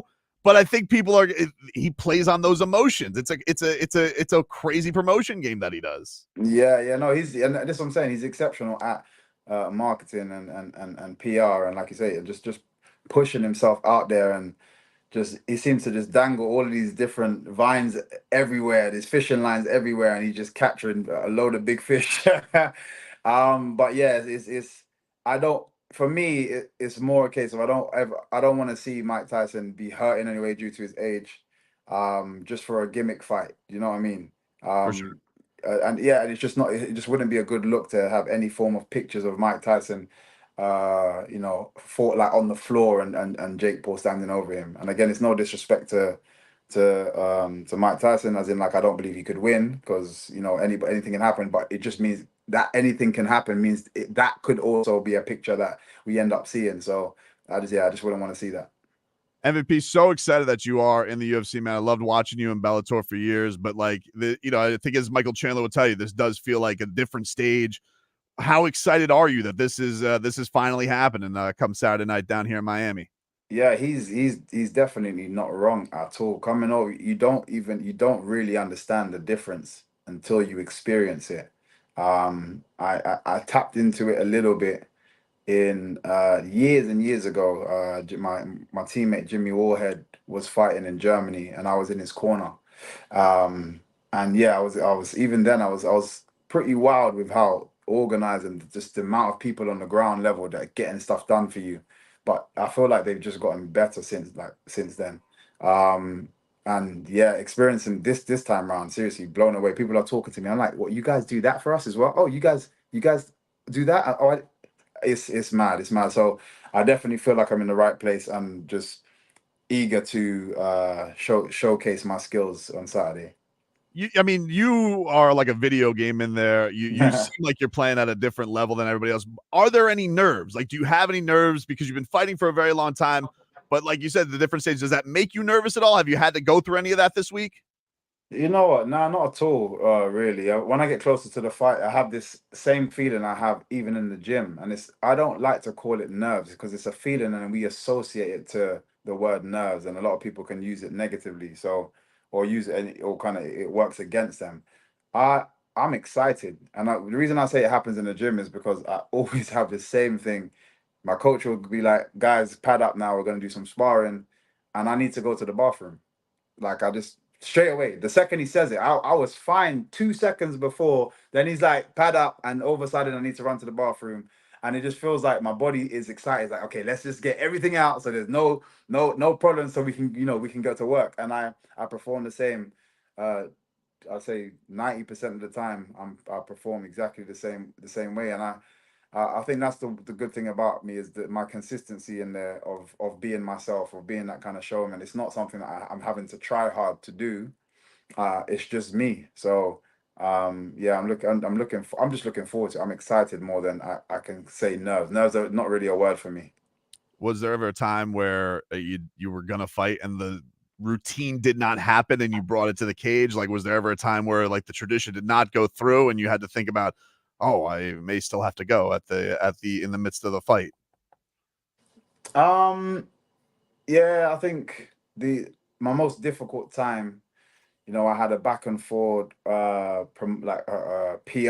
game and like little back and forward hate with Paul Daly, and a couple months before my dad passed away, and that's not something that is easy to kind of that's something that would rock anybody's world, shall I say.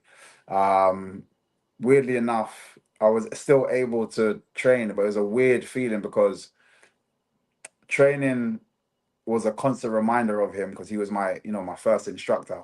But then training was also a way to avoid the pain. So it was a weird cycle that I was trapped in. And my coach literally said, only after the fight, he said, I was looking for any reason to pull you out of this fight because I didn't think you were going to be okay mentally. And I got there. Sorry, every time I got into training, I performed like exceptionally. Like it was just ridiculous. You'd always ask me, "Are you okay?" Like you checking in, like you good? I'm like, yeah, fine. You know. And then you got to the fight, and my brain, it felt like my brain disappeared.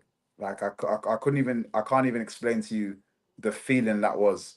I could hear myself thinking in there, like, okay, I'm supposed to do this. I've never been in that state before during a fight, so that's the only time I'd say like routine. But I don't really have a clear routine. But that's the only time where something's affected me prior to, and obviously I don't know how I did it. I managed to get a win still, but yeah, I definitely wasn't the best me. That's wild, man. That's crazy. What do you think of Kevin as an opponent, man? This is a pretty fun fight. Everybody, I mean, there's a lot of candidates for potential fight of the night, but this one just on paper seems like a wild one. Yeah. No, this one, I'm a fan of him as well. Obviously, again, taking myself out of it, I'm a fan of the sport. I'm a fan of UFC. Specifically, I was literally in Miami this time last year watching the UFC, and I was in the crowd watching. Kevin Holland was performing. I was there to watch my brother Izzy, and what a spectacular win that was for him. And got to experience the crowd and so on and so forth. But yeah, what for me, I actually think this is the perfect first fight. This is the literally it allows me to showcase the best of me, the best side of me. He's tough enough to go through it and give back. And not only that, I'm going to be dancing. He's going to be talking. It really is going to be a bit of a boy band. One more before we get you out of here, MVP. Can't wait to watch Michael Venom Page in the cage, UFC Octagon, UFC 299 this weekend, Saturday night at the Kaseya Center. I saw you mention something about Media Day, like you want to get to the belt. This is a fast track you want to get to. You don't have time to waste. What do you think of that matchup? You, Leon Edwards, if that were to be the championship matchup, how do you think you'd fare? Yeah, no, he's what an amazing athlete. What a story, a great story. To his journey here, which shows not only his talent as an athlete, but his heart. And we've seen it in the first time that he beat Usman. Everybody wrote him off. He's in the fifth round. It's like, yeah, he's got nothing left, and he still managed to dig deep and pull it out, and then obviously do it again. So people can't class it as a fluke. He's a tough fighter. I do believe again my stand up is superior to whoever the hell I get in there with. And I do believe I'll end up turning him into a wrestler. So it's just going to be how much can I nullify, him trying to, slow me down by holding onto my legs or, taking me to the floor. That's going to be the battle, I think. But on the feet, I feel like, I beat him in that department. It would be hard to finish him though, or finish a guy like him, but I feel like I can win in that department. You got any big celebrations planned for down here, man? Like, what's how are you gonna enjoy Miami after this victory? To be fair, the cherry on top for me always is spending time with my family. But what makes it 10 times better this time is all my family are here. You know, That's I got siblings in Miami. That I got my other siblings. They're on a plane right now, flying out. They're going to be landing soon. That for me is the best. We booked out a villa. We're going to have a great time together. Food, drink, music, dancing, laughing. And yeah, that for me, I'd take over any party, any club, anywhere. Hey, Michael Venom Page, we're excited, man. Can't wait for the UFC debut. Thanks so much for spending some time with us, and looking forward to seeing you in the building on Saturday night. Thank you, man. Thank you, guys. There you go. MVP Michael Venom Page. If you guys have not seen him in action, So cool. he's good. Yeah. He's good. Man, take a break. Back up to this. Number one sports adjacent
Welcome back, everybody.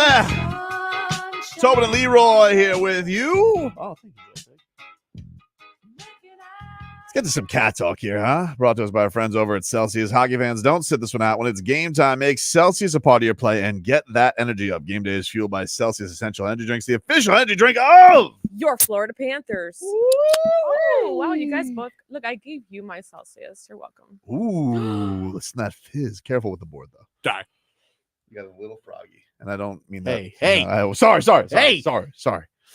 Thanks again to Michael Venom Page for joining the show. He was awesome. Super chill.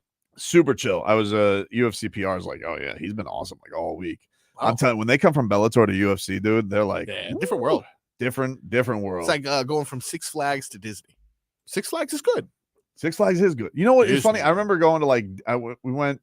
It was like pandemic time. That was like the last time I went to Disney. I went to Disney and Universal. Oh man, night and day. Disney, Wow. Absolutely. Disney, just the way they run things. Yeah, I'm not for saying sure. whether No, you the think operation. it's fun, No, the operation or not, but just like getting into the park. Yeah. Universal can be a nightmare, you know.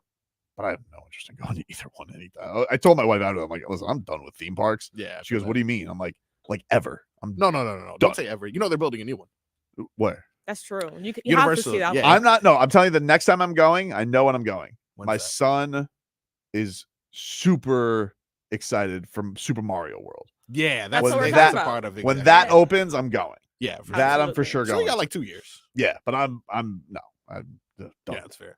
I was spoiled during that time. They had a promotion going on during the pandemic era in which you bought one, you get entrance for the rest of the year.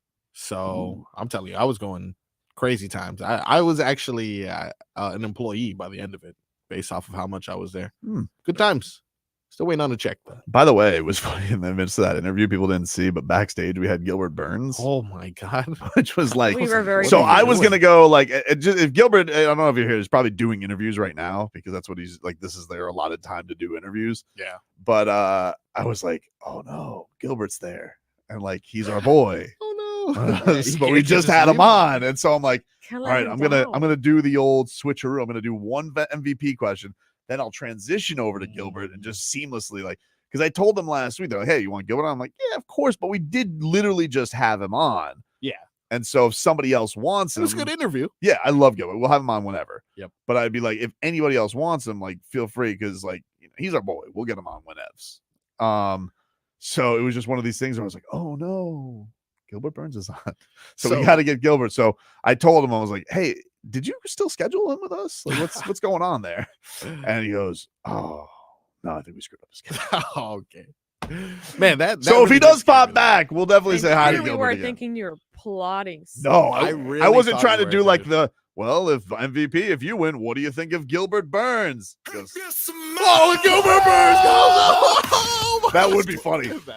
Yeah. Oh, man. Let's do it again. Go. All right, let's get to some cat talk here. So actually, there's a lot of cat news to get to be honest with you. Oh. So there is a couple extensions that we have to announce. I The like that. Panthers have agreed to a 2-year extension with Jonah Gadjevich. I'm sorry. 2-year extension. Jonah Gadjevich. Okay. All right. So he's a contract extension is going to run through 26. But the other one is, I believe they just signed an 8-year extension. Whoa. What? Yeah. What? Yeah, an 8-year. What? That's like a new contract. I know, dude. I know. Gustav Forsling got an 8-year extension. Are you kidding me? $6 million a year. Yeah. 8-year extension. Hockey contracts can go long, dude. That is incredible. Yep. I also think he may have sold himself short there. 8 years, $6 million a year. I'm not sure what the going rate is, but I feel like 8 years from now, the NHL is going to have more popularity. That cap number is going to be up, more TV deals. Maybe They have more money to pay you than $6 million. But you know what? Thank you. But like, think about that, dude. Like 50 mil guaranteed in the bank. That's true. It's kind of nice to have. That is. You know, that it's a is. nice thing. Let's to just guarantee it right now. How old is Forsling? That's a good point. It's a good point. You know, who doesn't want? He's a good player too. So you know, No, I'm not he is a hating good against him. player. I'm He is glad we are locking him down. We He's have been making 27. improvements. Yeah. So like, you know, like you're like, hey, 50 million locked in for my life down here. That's good. He probably doesn't need much. hockey seemed like simple men. And plus, not, you know, in Sweden, like you could buy like a giant cuckoo clock or something like that, do you dude. think that's what they want over there? I don't know. Is that what they're known for? Chocolate, I think. So the Panthers are spending some dough. And then aggressive for Vladimir Tarasenko. Oh, talk about it. He is making his debut tonight. Damn, that was quick. Yep. And I have heard him talk. And let me tell you something. Yeah. I want him on the show. Okay. That means accent. That has to mean accent. Oh, does it? Cats fans, it's Vladdy. Very excited to be here and can't wait to meet you. Hi, Cats fans, it's Vladdy. Very excited to be here and can't wait to meet you. Oh, we're excited, Vladdy. Oh, yeah. Oh, we're excited, Ask Vladdy. him to say focus. Already a nickname? Focus. Vladdy. Yeah. Focus. Focus. Ask him how focused he is. Focus. Pretty good. If we can get him on, what do we got tomorrow? Tomorrow, Panthers play tonight. Damn. 7:00 puck drop. They tough expose me. On Radio Libre. 790 the Cat. 790 the Cat. Tonight, the Heat takes on the Mavs. That's on 560 WQAM. 7:30 tip there. Mark Cuban can go to hell. Oh, not for anything in particular, just, it's Heat Mavs, I'm going to be listening for that Flamin Hot Cheetos reference. Schmeeth and Schmolnick said, did you text it to Jax? I did not. Why not? I'm just because scared. he was dude. still I'm drying not off gonna his lie. fingers from doing You want that. me to text him? Gross. He knows you for the silly, but, I want to give it a shot, dude. I want to give it a You shot. give it a shot. Give it a shot. I'm going to give it a shot. Schmeeth and Schmolnick says, Vladdy about to be interviewed by a fatty. Okay. All right. Sir, come on. You want to know something? Schmeethen! Schmeethen! Can't do nothing. For Twitcher. Can I ask you this? We'll get to the rest of our headlines here. Brought to you by the new Palmetto Ford Truck Supercenter. Why buy your truck at a car store? Palmetto Ford. We know trucks. You're holding on to Joe Rose's. Okay. I didn't know that one. Hey, listen. If you guys don't know why, hands. let me see that. No. Don't touch. Should both of you touch it? Just so you guys know what JFig No had wonder it was on her hand. Okay. It was pretty crisp. Oh my God, they're growing. Like it's growing. There is a Joe's got himself some. He's got a gnarly mic screen. Man, Joe, I love you, but please. We all do. We Oh. love Joe. We all do. But he's that a newsman. is grotesque to say the least. That is gross. Anyway, the Heat, Staring at me. they're back on the hardwood tonight against the Mavericks. Tyler Hero, Kevin Love, they're going to miss the game. They did not travel with the team. Patty Mills did. He's wearing number 88. Tip-off is set for 7:30. We'll get back into some Heat stuff coming up in 15 minutes of Heat. But I don't want to keep dwelling on this, but after listening to MVP, a man of fight credibility. Yeah. Now, are you nervous? I'm nervous at the fact that he was scared. He seemed not scared, but he just seemed like he didn't want to see his idol laid out on the mat with Jake Paul standing over him, which makes me think that he also thinks Jake Paul is going to win. And yeah, that does make me a little bit nervous. He knows the fight game just as well as anyone. But I don't know, man. I'm going to go ahead and put my money on the baddest man on the planet. Okay. Look, you know what? Yeah. I am happy that you'll feel good about putting your money down. By the way, I should have told Michael Venom Page about this super parlay that I put to JFig. I put together a parlay yesterday. Hey, we're rich, dude. I put together a parlay yesterday. An underdog parlay for this card. Friends of the show. I'm very proud of it. I'm very proud because I just kept pressing buttons. Yeah. But I think it's possible. So what is it? So, all right. I went to the Hard Rock app. Okay. And I went to UFC, which I think this is the first pay-per-view I get to gamble on at the Hard Rock app. No, I get to do 298 too. Oh, okay. But this may be a case of Tobes getting greedy because I already did one bet. Usually, which wasn't as good. Usually you guys are pretty greedy with these. Yeah, I put down a bet that was plus 14,000. Oh, that's good though. Which was good. I mean, yeah, it was plus 14,000. But then I added a little something to it. Oh man! And it got to plus 41,000, and I was like, 41,000. Yep. So all right, what the hell could you be betting? So here's my bet. All right, and I did this yesterday on Tapped Out, which you guys can download the podcast. Myself and Sean Levine, we broke everything down for BetQL. Nice, but I went Gilbert Burns, our boy. Yes. All right, winning method, submission. Okay, so we're going method for. I'm going method. So this is why this is going to be a very high because I have to not only win, yeah, but they win in a certain way. So I went. So if they win, but it's not during that with that method. He has to Cannot. submit him, so he has to Okay. choke his ass out. Okay. All right. He has to go tap machine, Which is Can't possible. Knock him out. If we did knockout, I think Gilbert Burns is like plus 750 by knockout. Maybe I should go that. Okay, No, hold on. you're getting greedy. Just continue to talk. You know what? Continue reading. I just found out Gilbert is going to hop on for a couple minutes. We'll Yeah! ask him. All right. So I got Gilbert by sub. Yeah. I got MVP by knockout. Okay. Gonna be hard to knock Kevin Holland out, but if anyone could do it, That's right. It's MVP. Venom. Then I got Dustin Poirier, Yes. and I got him by knockout. Okay. Okay. Also known for that. And then I take a little guy I like to call Chito Vera just to win. Okay. Just got to win. So I don't need a Okay. method for this one. He can just win anyway. So I'm going all 4 dogs. all 4 dogs. 3 have to finish. Yeah. And if you do that, Yep. it's gone down now. What? Now it's at plus 38,000. You better hop on it. I think some money came in on 38,000? Poirier. Damn. 38,000 is pretty 38,000 good. pretty good though. 38,000. So $5 wins you $2,000. I can retire for the rest of my life off of that. $5 wins you $2,000. $5, JFig. We can. What? You know how many McChickens that Look at that. is? $5 JFig. A lot of Can't do it. McChickens. $1,900. Man, should I do this? I don't know. $5. Do you have an extra $5? Just on $5. you by any chance? $5. $5. We can have a good time, baby. Potential to win 2,000. That usually doesn't happen. Stun Steve says, "Get greedy, dude. Pick Cheeto by KO." Cheeto by KO. Are you gonna Let's listen just to see what Steve? it I mean, is. we just gotta. I Let's see mean, what it is. who are we to ignore our All right, audience? He said don't be Cheeto. screwed. All right, if we were to add Cheeto by, so Cheeto we're by going KO. 4 finishes by all 4 underdogs, which is not going to happen. Okay, It's not going to happen. But let's just Maybe. say that it did. I mean, if it's gonna happen, it's $2.99, baby. Plus 70,000. We're rich. We're Parlay. literally rich. You, me, So JFig. $5. Can we bet Odyssey $5 points? Ooh, wins you yes. $3,500. Come on. Huh? Scared money don't make no money, JFig. $10 wins you $7,000. 10 buckaroos. Wins you $7,000. We just need all 4 underdogs to finish. Yes. How do you feel about this? Very, very. I think that's appropriate odds I think we're losing $10 because something's gonna. You know what's gonna So happen. we're losing 10 or 5? Here's what's gonna happen in a night like that night. One, having 4 dogs win is very, very unlikely. Yes. But then to have all 4 dogs then finish the favorite. You never know, bro.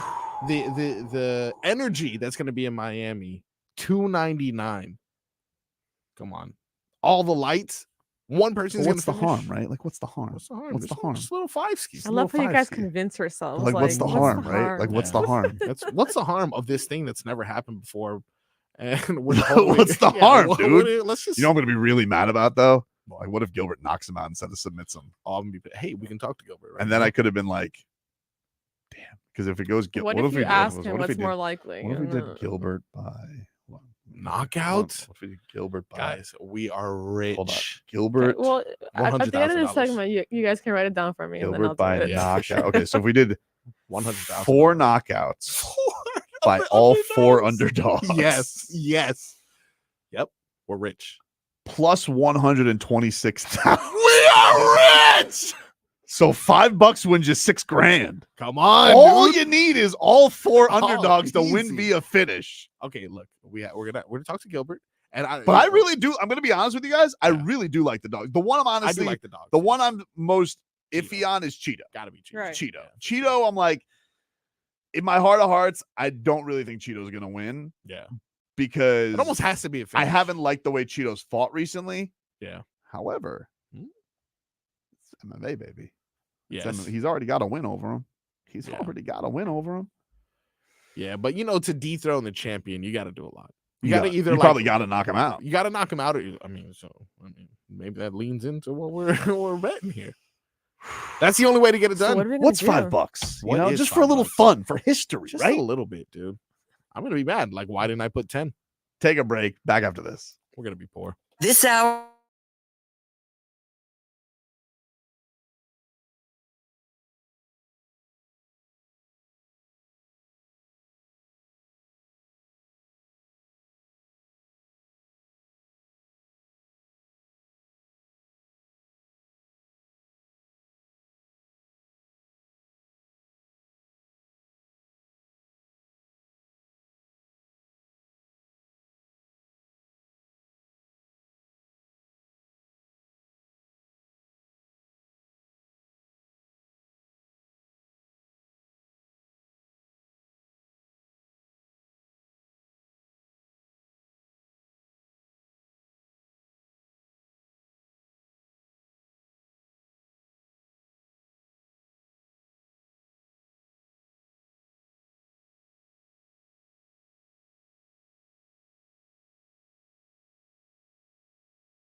and make WQAM your favorite station. And there we are, 24/7.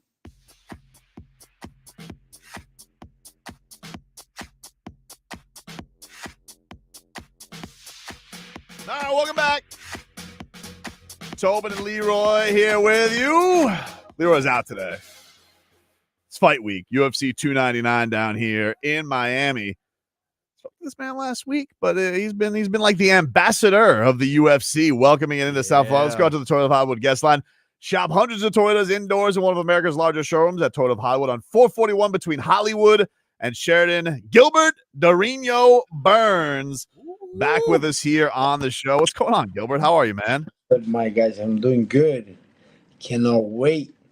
A little bit more, a couple more sleeps. So press conference today. Start making make way tomorrow.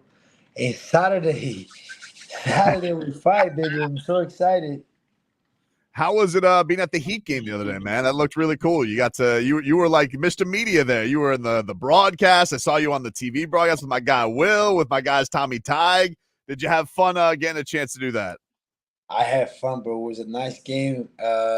Unfortunately, I had to leave a little early because my schedule here was crazy on Wednesday. So I wish I was there till the end. But it was a great game. They were playing good. My guy Adebayo was great. Robinson, Jimmy. So it was a good game. I like it. I had a lot of fun. And I hope to be back soon. It was a great game.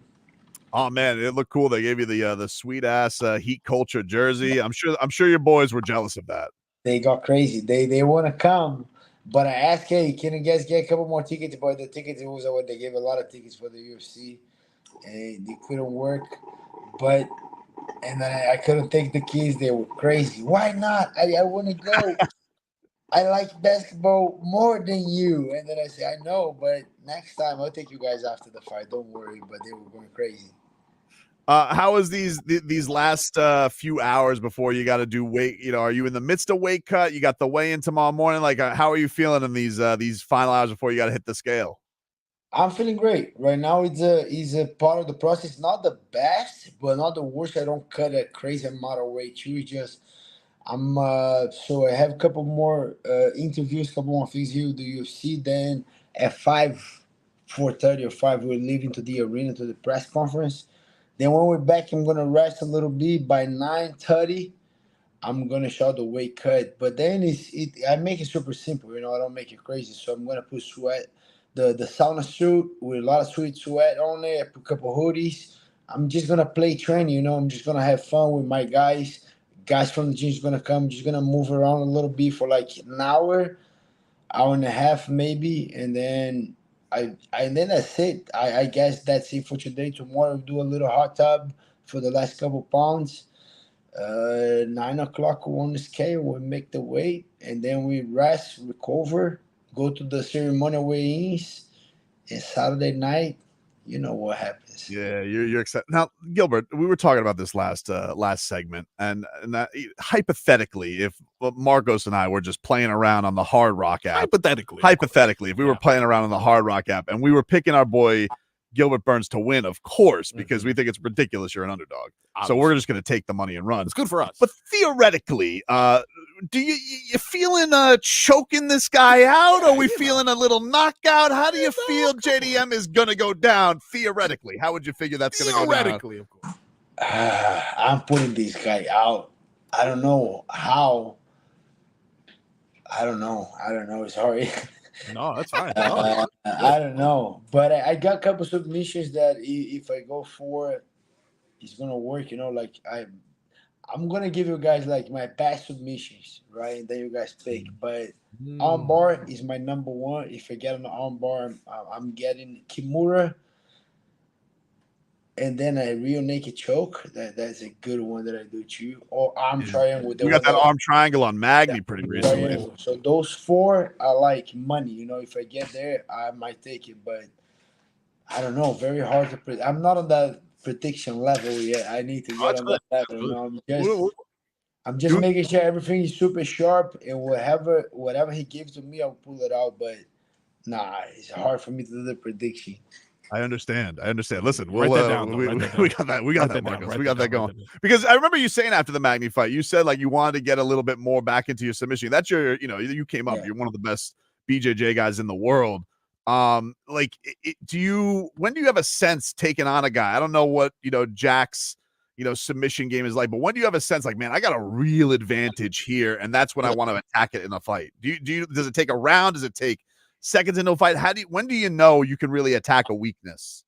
When I feel the guy, when I take him down, when I take a grab on the guy, and if I take him down, it's easy, and I start smashing the guy, kind of get in a good position. I know, I say, okay, now, and then we work it. I have a little system that, I'm gonna make sure I put a lot of pressure here. That's gonna be his only way out. He gotta give the neck. If he doesn't give, I'm gonna take a lot of energy from him. So he gotta give me something. Or he's gonna spend a lot of energy to escape this position, or he's going to this side and give the neck, or he's going to the other side and expose the arm. So it's kind of like the way we do, but it's about pressure and make the guy very uncomfortable, and then he gotta make a decision what he's gonna give to me.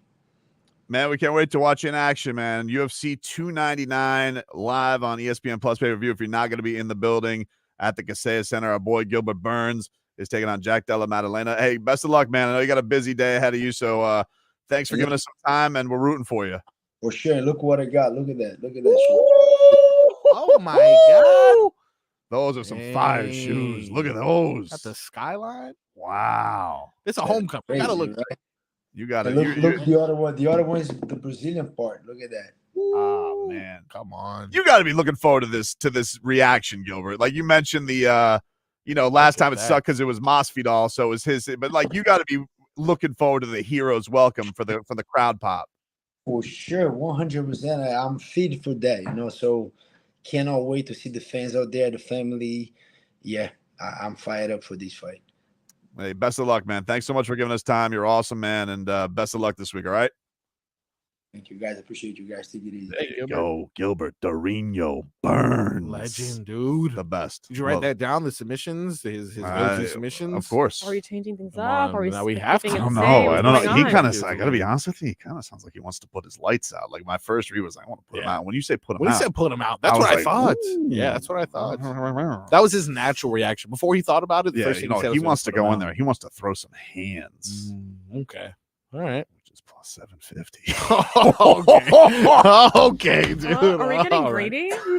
Yeah, we're definitely getting greedy because he named 4 submissions, but Tobin took what he liked from that, Right. which was the first sentence.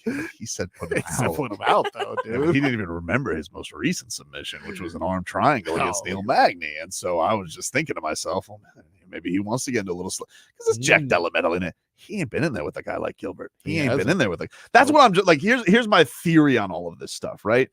I see a lot of underdogs, right?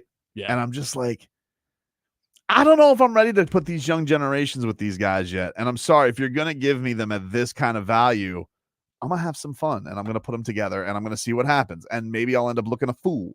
Maybe. But maybe I end up filthy rich. Like a greedy pig. Wow. I'm looking forward to this. Me too. It's going to be a big card. I'm kind of excited. Yeah, right. I'm It very doesn't really excited. happen that often. We got some action. I'm very excited. I appreciate you, Gilbert, by the way, like impromptu Making some drop time in for there. us. Yeah, Look at we those appreciate shoes, that. though, dude. They look good. He's excited for a homecoming. You can feel it. Yeah, definitely. Listen, if you're attending UFC and you're listening to us right now and you do anything except for cheer loudly for Gilbert Burns, I'm gonna punch you in the face. Wow. Hey, and listen, I can beat Mike Tyson according to Tobin, so you better watch out. I didn't dude. say You have that. those pillows. I got those pillow Pillow hands, dude, because I put him to sleep. What? That's not what I meant at all. Yeah, that's what you meant. Exactly what he meant. If you guys want to go to see a concert, JFig is giving your tickets right now. Caller number, let's go 6 because Gilbert I is was ranked 6. gonna say 6. There you go. JFig says number 6. Nice. If you guys want to go to Slightly Stupid and Dirty Heads at the I Think Financial Amphitheater, when's this show? August. If you guys want to go to that, month? The best. That's what they say. 305 567 0560, 305 567 0560. And we will hook you up with a pair of tickets to the Dirty Heads and Slightly Stupid. Yeah. Caller 6 to 305 567 0560. 15 minutes of heat is next.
Lakes Auto Mall, Kendall Dodge Chrysler Jeep Ram, home of the $8,000 trade. KendallDodgeChryslerJeepRam.com. 15 minutes of heat here for you. 560 WQAM.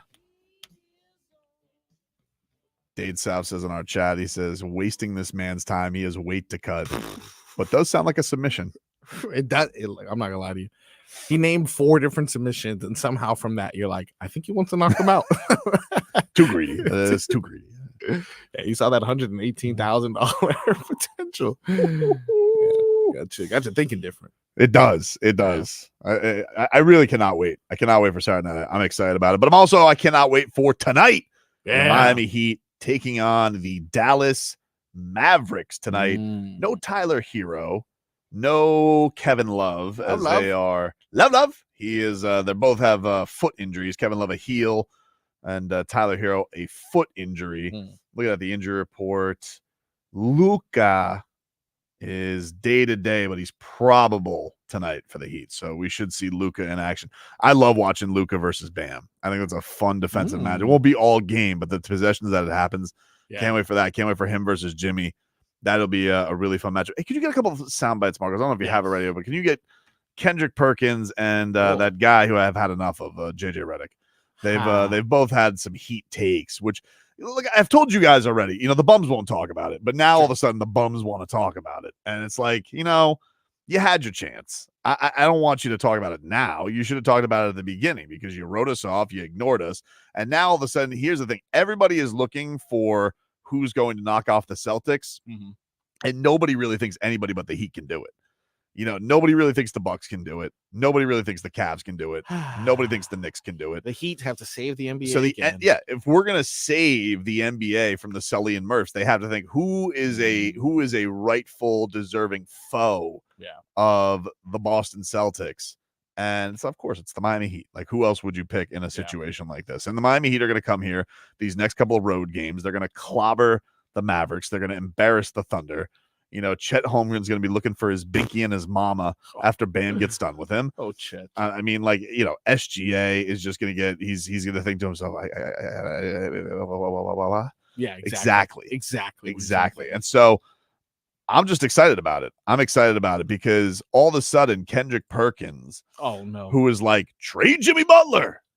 Wasn't that okay? Yeah, wasn't that like what 2 months ago? Maybe less than 2 months ago. In the midst of our losing streak, we are 10-3 since he proclaimed trade Jimmy Butler, which is great. Love that. Every time he starts talking that, it's like the Charles Barkley. But is the thing like I don't want to allow Kendrick Perkins. Like I respect you admitting you're wrong. Okay, there's a respect to that. I admit when I'm wrong.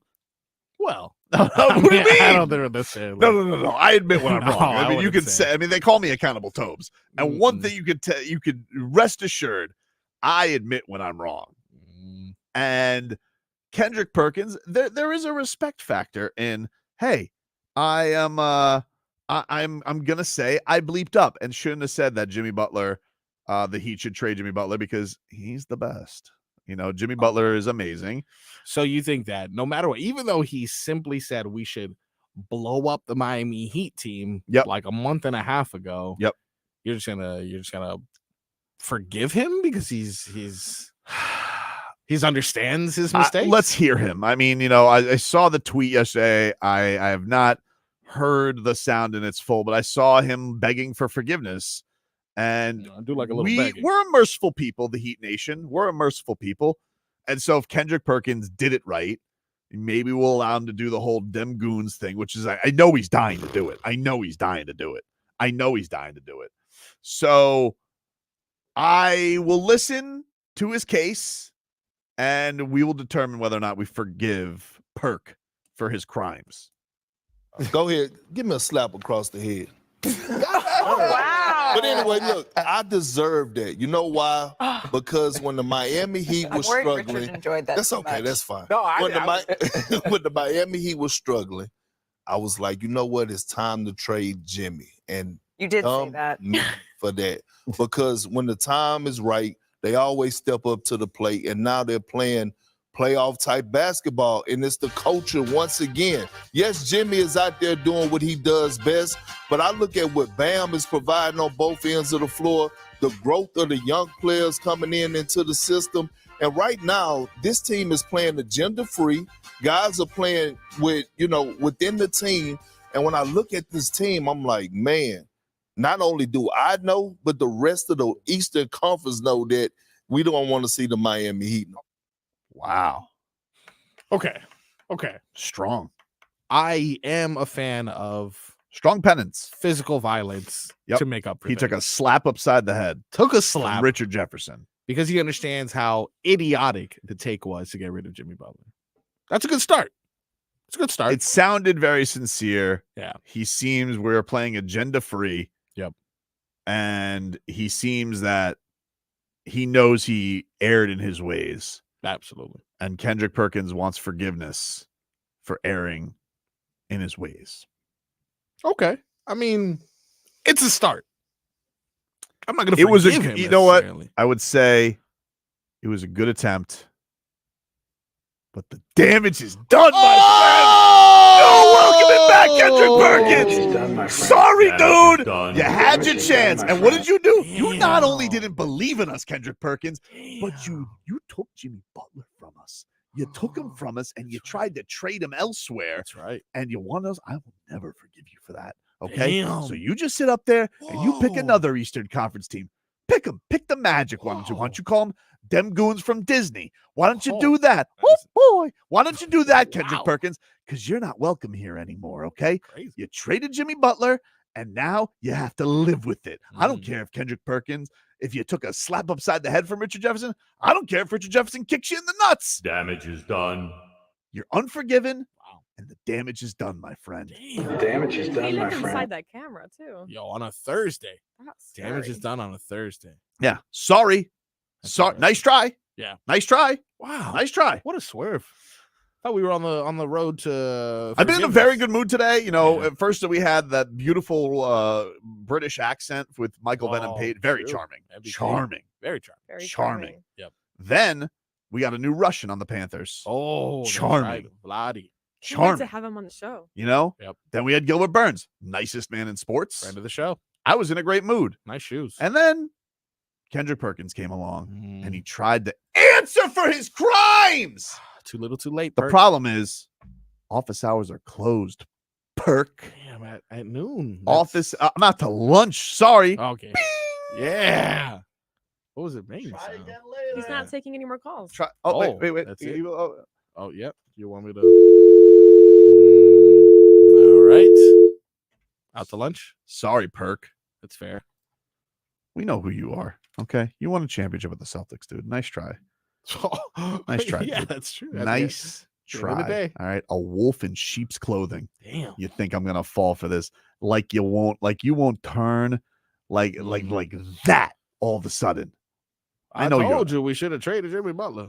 What was That was that? my Kendrick Perkins. Wasn't very This was good. a little Don It wasn't King. the greatest. I told you we should have.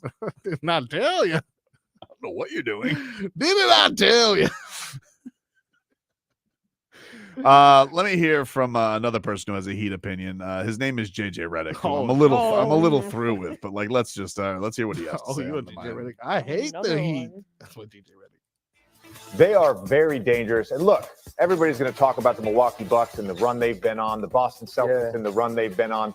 The Heat had a 7-game losing streak at the end of January. Since then, they are 11-3, number 2 defense in the league over the last 14 games. They've got balance, they've got depth, and most importantly, playoff Jimmy is coming. Yeah. He has been incredible since the All-Star break. 26 points a game. He's getting to the free throw line. He's shooting threes. He's playmaking. This is a team nobody wants to see in the Eastern Conference in the playoffs. Yeah, for sure. That's why they call him Jimmy Buckets. That is why they call him Jimmy Buckets. Look, it's a good take. He's right. Playoff Jimmy is coming. In fact, he's already here. I mean, you know, it's not even like you're waiting. Like Jimmy Butler, playoff Jimmy, Jim VP season has arrived. I don't know if everybody's looked at the calendar or not, but it's interesting. You know, the first time we uttered the phrase Jim VP, you know, nearly 4 years ago was this day. Because it's always at this time. The train's never late, dude. Choo. Look at that. Jim VP. Jim VP. Jim VP. Jim VP. And I like the take, except for one thing. What's that? It's coming from him. It's just enough of JJ Redick. Just enough of that. Like, I don't have anything against JJ Redick. No, It seems of like course I not. don't have anything against JJ Redick. He is a great. You're trying really hard to I convince think he's yourself. really good at basketball analysis. Yeah. It's just enough of JJ Remember when he was Redick going to become a already, coach? dude. Oh my God, do I remember when he was going to be? That was crazy. Who was he going to coach? The Nets? Raptors or something? I can't Something. Yeah. remember. Look, just because you can podcast doesn't mean you can coach. Okay, I'm sorry. It's just enough of JJ Redick. Okay, he's good at the media game.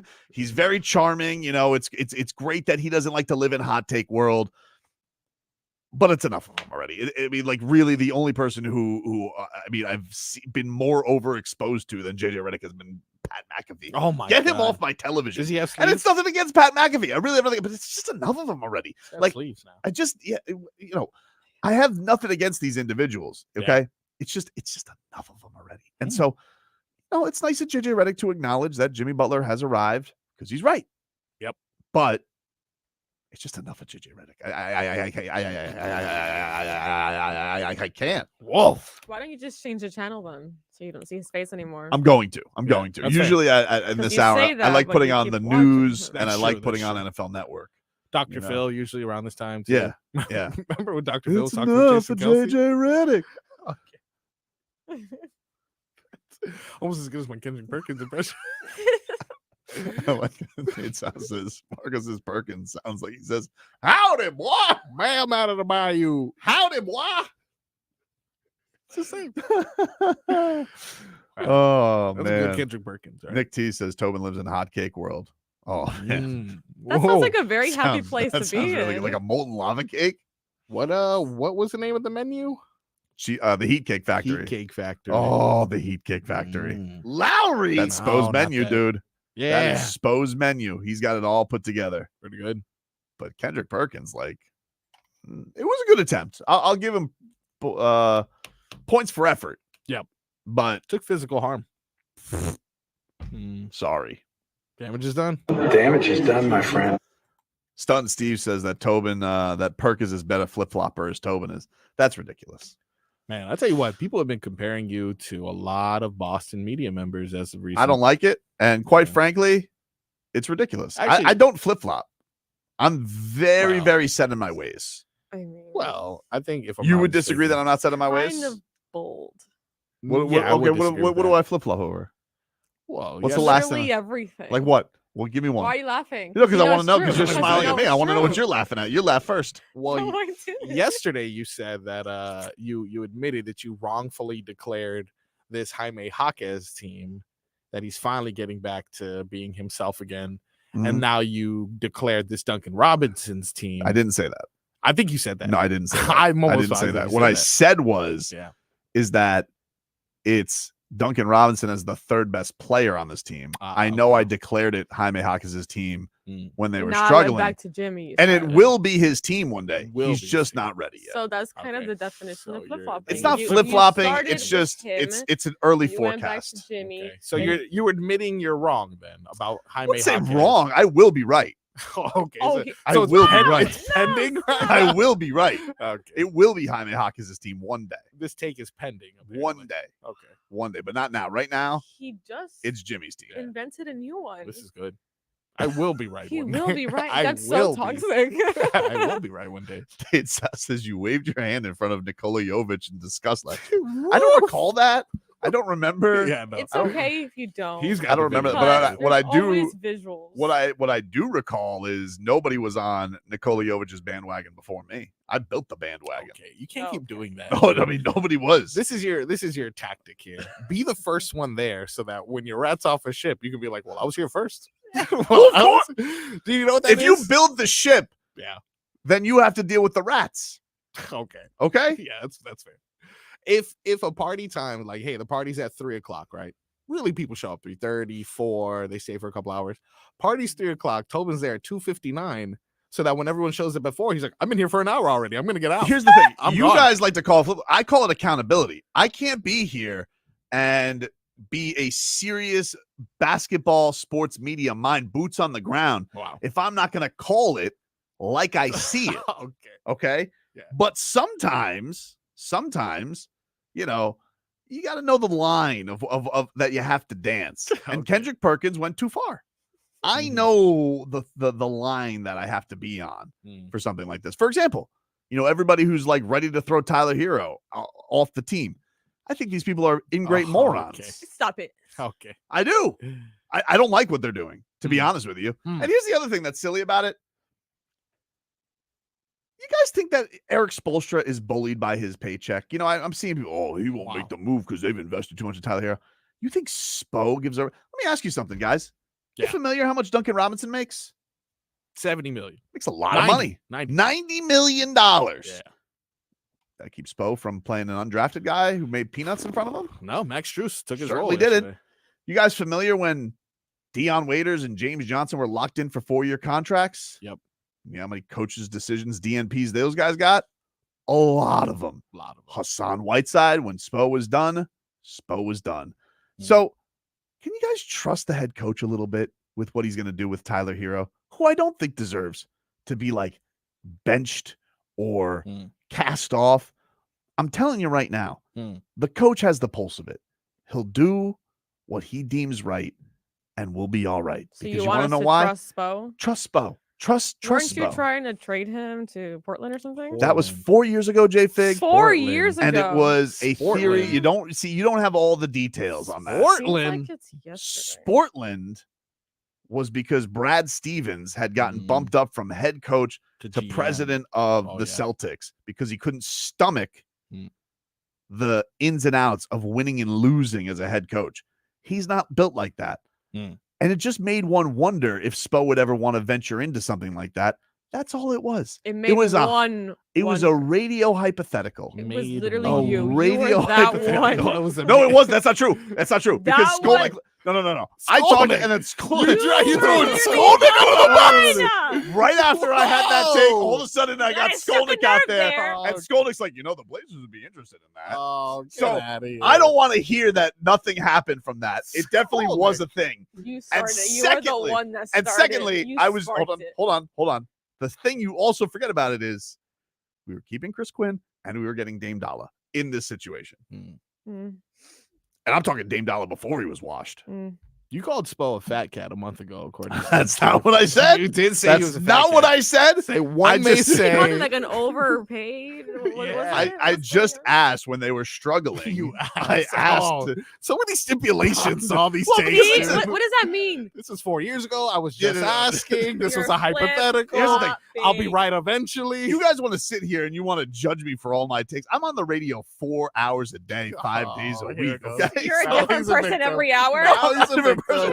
It's just like if you want to encapsulate all my words, I've said a lot of words. You know? Yeah, And so that mean but I words, have never right? said the words that Eric Spoelstra is a fat cat. Have I wondered? I've never said that Eric Spoelstra definitely packed it in after he got his big fat contract. Oh, okay. Okay. Yeah, never. I've never said that. What I said is when a 7-game losing streak was happening, is one would have to ask, are there fat cat tendencies that are happening here? Clearly there were not. He is not a fat cat. He's as lean and mean a cat as it gets. Sure. But I don't flip flop. I don't even like wearing flip flops. Yes, you do. I don't. You're lucky Okay. today because you Okay. constantly come in here with flip flops. I don't even like wearing flip flops, dude. I don't even like the sound of them. I don't like the looks of them. I feel like there's a ring attached to a string on your back, and I pull it, and it's like hard to say. Facts have changed. Just a I will list be of right. different- That's the I So what do you guys? will be right. So let me get this straight. So you guys want me to show Kendrick Perkins some grace? No, not in this case. I just don't want you to falsely claim that you don't have Look how he similar tries to spin it. qualities Interesting. as Kendrick Perkins. Similar qualities as a man that you will not forgive. He doesn't deserve my forgiveness. Back after this. Going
All right, welcome back. Tobin and Leroy.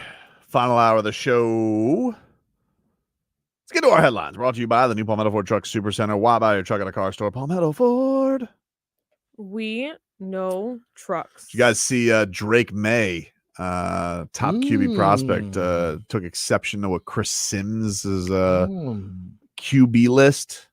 And we're no fans of Chris Sims here. Yeah, for sure. Weren't we not supposed to say his name ever again? Well, not in relation to Tua. This is a non-Tua thing, so I figure I'll make an exception for this bum.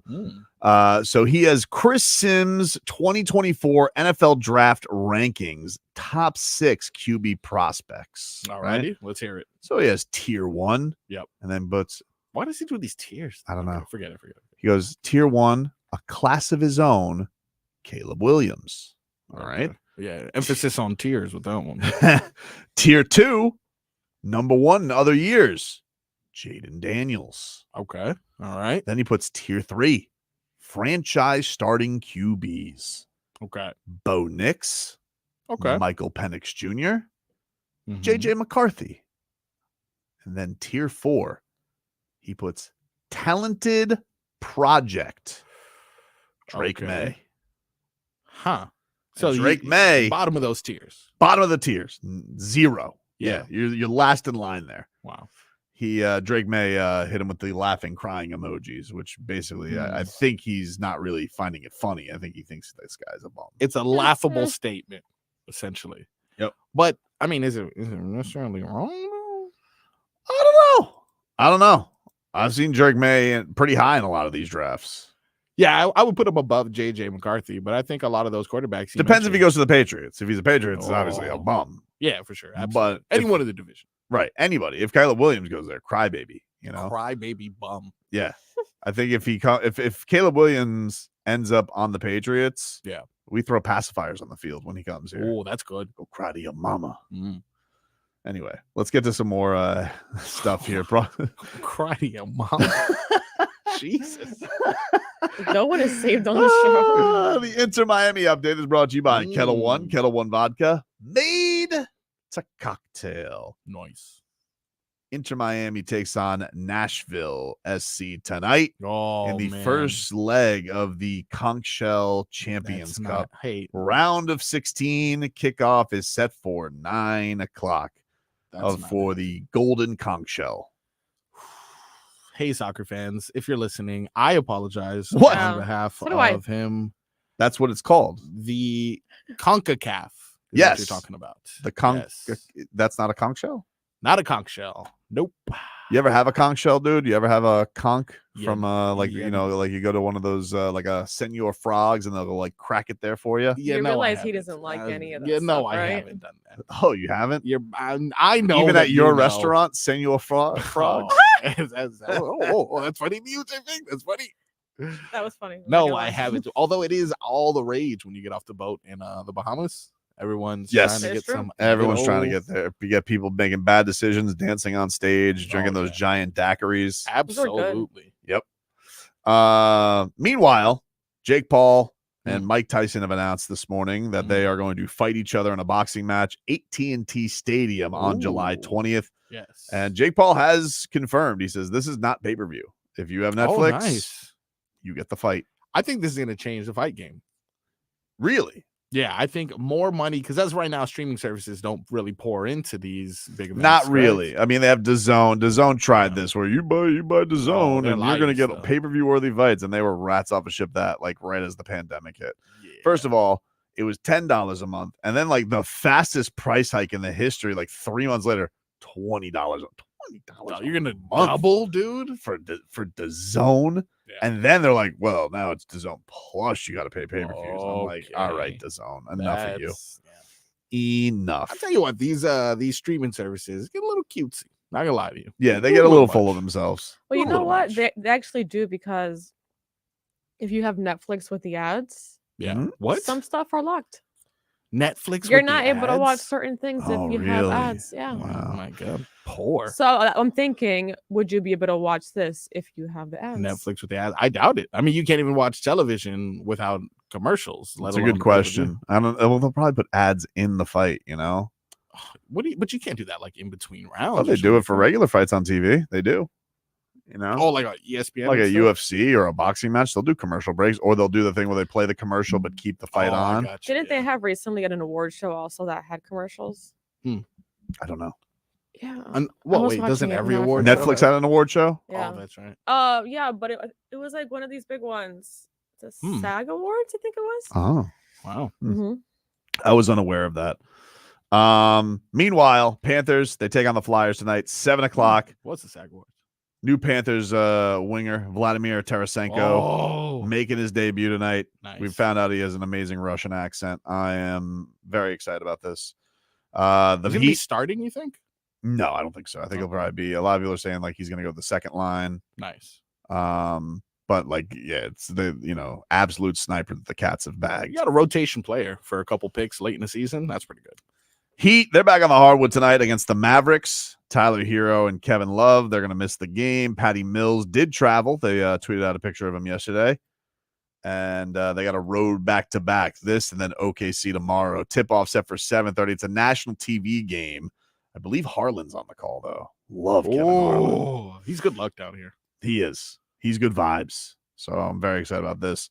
And then the Bills, they released a bleep ton of players yesterday. They released safety Jordan Poyer. Wow. Cornerback Tre'Davious White. Ooh. Center Mitch Morse. And a lot of Dolphin fans are kind of gaga over getting a new center in here.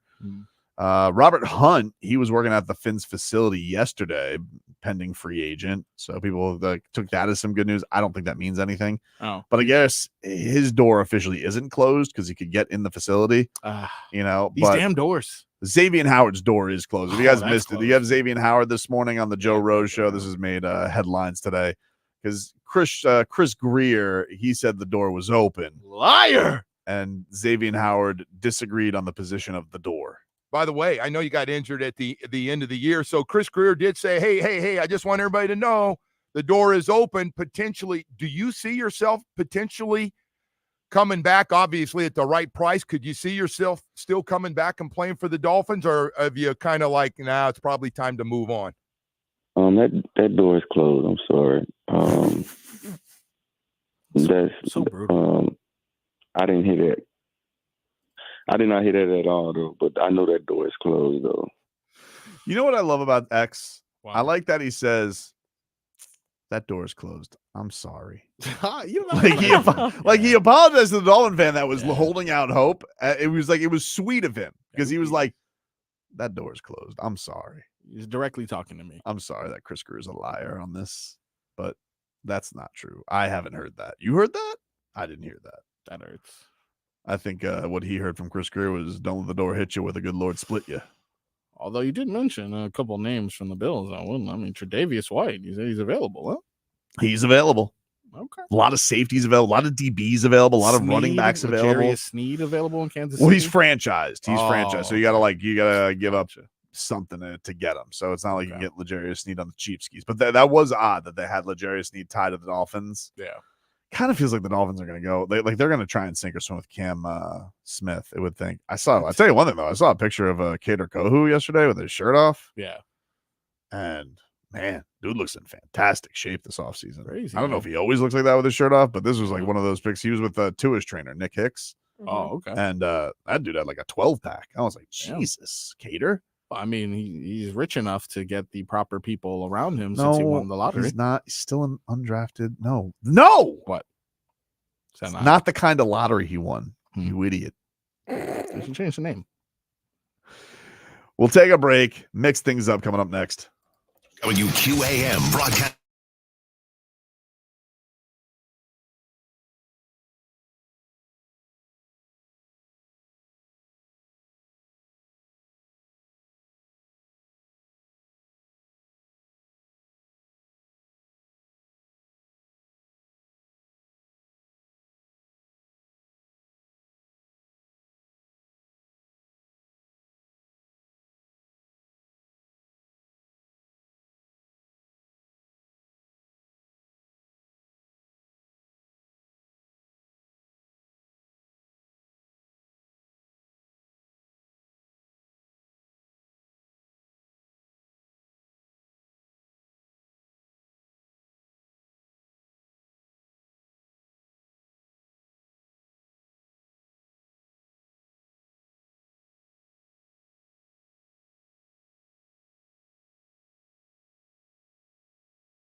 WQAM.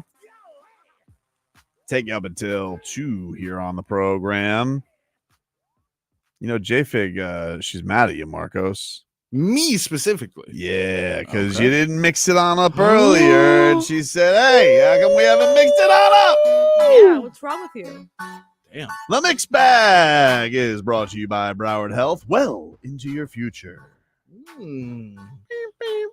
All righty then. Guys. Ace Ventura.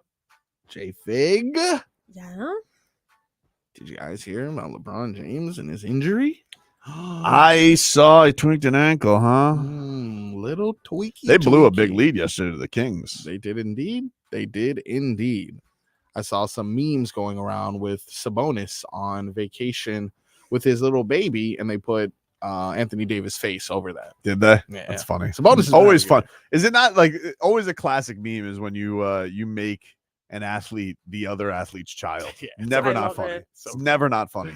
So good. Like if you put Jimmy and put Tatum in a baby Bjorn, it's always funny. Really is. This is what LeBron James had to say in regards to his injury. I'm old. It's just my ankle. It's just what I deal with before the break, after the break. Just manage it as best way I can. You know, played the whole third, sat a little bit to start the fourth. You know, when I got back in, it kind of just, you know, whatever. It's just something I've been dealing with. Yeesh. You know what's crazy about it? This is like when you know LeBron is getting up there in age, which, by the way, should also speak to why you shouldn't believe in Mike Tyson. That's true. I'm telling you, LeBron James, when he was with the Heat, and even the Cavs, the second, you know, both eras, when that dude turned his ankle, I don't know what Wolverine fluids he had going through his system, but like this dude could come from his heel facing the ceiling and would go like back like it was nothing.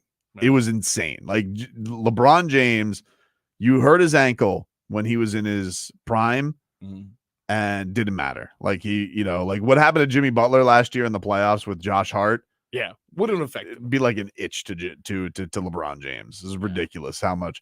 But now he's old. He's old. He's suffered a lot of ankle injuries. Wasn't it our boy Solomon Hill when he was on the Hawks? Like he landed on his ankle. Everybody was really mad at Solomon. It's like, dude, I was diving for a loose ball. Sorry, the old man got in my way. That's one of his superstar abilities, though. It's not only his IQ, his passing ability, his jumping ability. It's also his ability to power through a lot of those injuries. He's remained healthy for a majority of his career. It's been impressive. Really has. What else you got in the mixed bag, dude? We were talking about duos before with LeBron James and Anthony Davis. Now we got an interesting take on a different duo in the NBA and whether or not they are top 5. Okay. You guys know Jeff Teague? He was recently on the OG's podcast, was he not? Oh, yes, indeed. He's also been making his rounds, and then he's probably one of the hotter names currently in regards to athletes turned podcasters. Has a good knack of telling different stories and having these wild takes on situations that he was a dum the other day though, because I saw a clip going around. I didn't want to harp on it because like I hate giving this life, but he's like one of these guys who's like, oh, James Harden is the third best, he's better than D-Wade. And his take was, well, D-Wade, you know, when before LeBron got there, you guys were in a tough series with the Hawks, and James Harden got to the Western Conference Finals every year. And to him, I would say, are you going to ignore the fact that he had a championship already in his back pocket there, Jeff Teague? Or no? Okay, whatever. He does whatever. What did he say? This is him on Joker and Murray out of Denver not being a top 5 duo. Kyrie, Luka, LeBron, Anthony Davis, Joker, Murray, Kevin Durant, D-Book, Tatum and Brown. Okay. We're up in the Dame and Giannis. I ain't got more top 5. Explain to me who you taking out. That's the whole thing about these Murray, top 5. I'm taking Murray and Jokic up. The champs? Yeah. I think Jokic is fire. I think Murray is a great player. Unbelievable. But as a duo, I think this year, not past year, this year, I don't think he's top 5 in the duo. I mean, kind of silly. I mean, Jamal Murray, I mean, every year he's been healthy. They've made it to at least the Western Conference Finals. To your point, Jeff. Oh. I mean, that would make him the greatest player on earth. Why don't you make him the third greatest point guard on earth? Because he's already done it and he's gotten a championship. I mean, no, if you're Jeff Teague and those are your standards, I mean, could you imagine living in a world where you think James Harden is a better player than Dwayne Wade, a turnstile, a choke artist over a 3-time champion, Don't forget Flopper. best shot blocking guard ever. Yep. So many clutch shots to a guy who has done nothing but choke in his career, and we're going to sit here and say, yeah, but he gimmicked the system and he could flop all over the place. Jeff Teague, you've upset Tobes.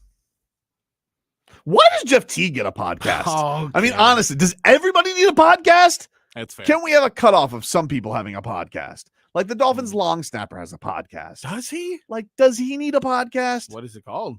The long snap? I don't know.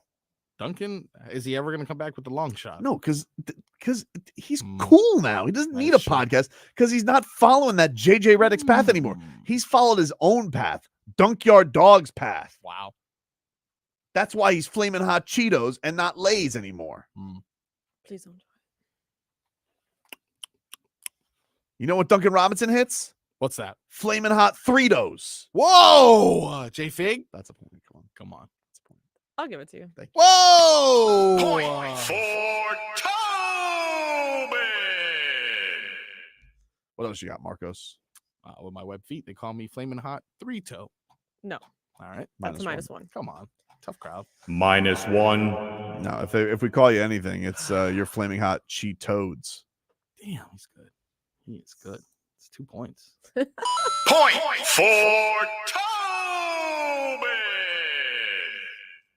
Speaking of animals, we heard this potential NFL starting quarterback recently answer a question on what animal he would be for 24 hours. Yes. Now, he gave the basic answer of a lion. Mm-hmm.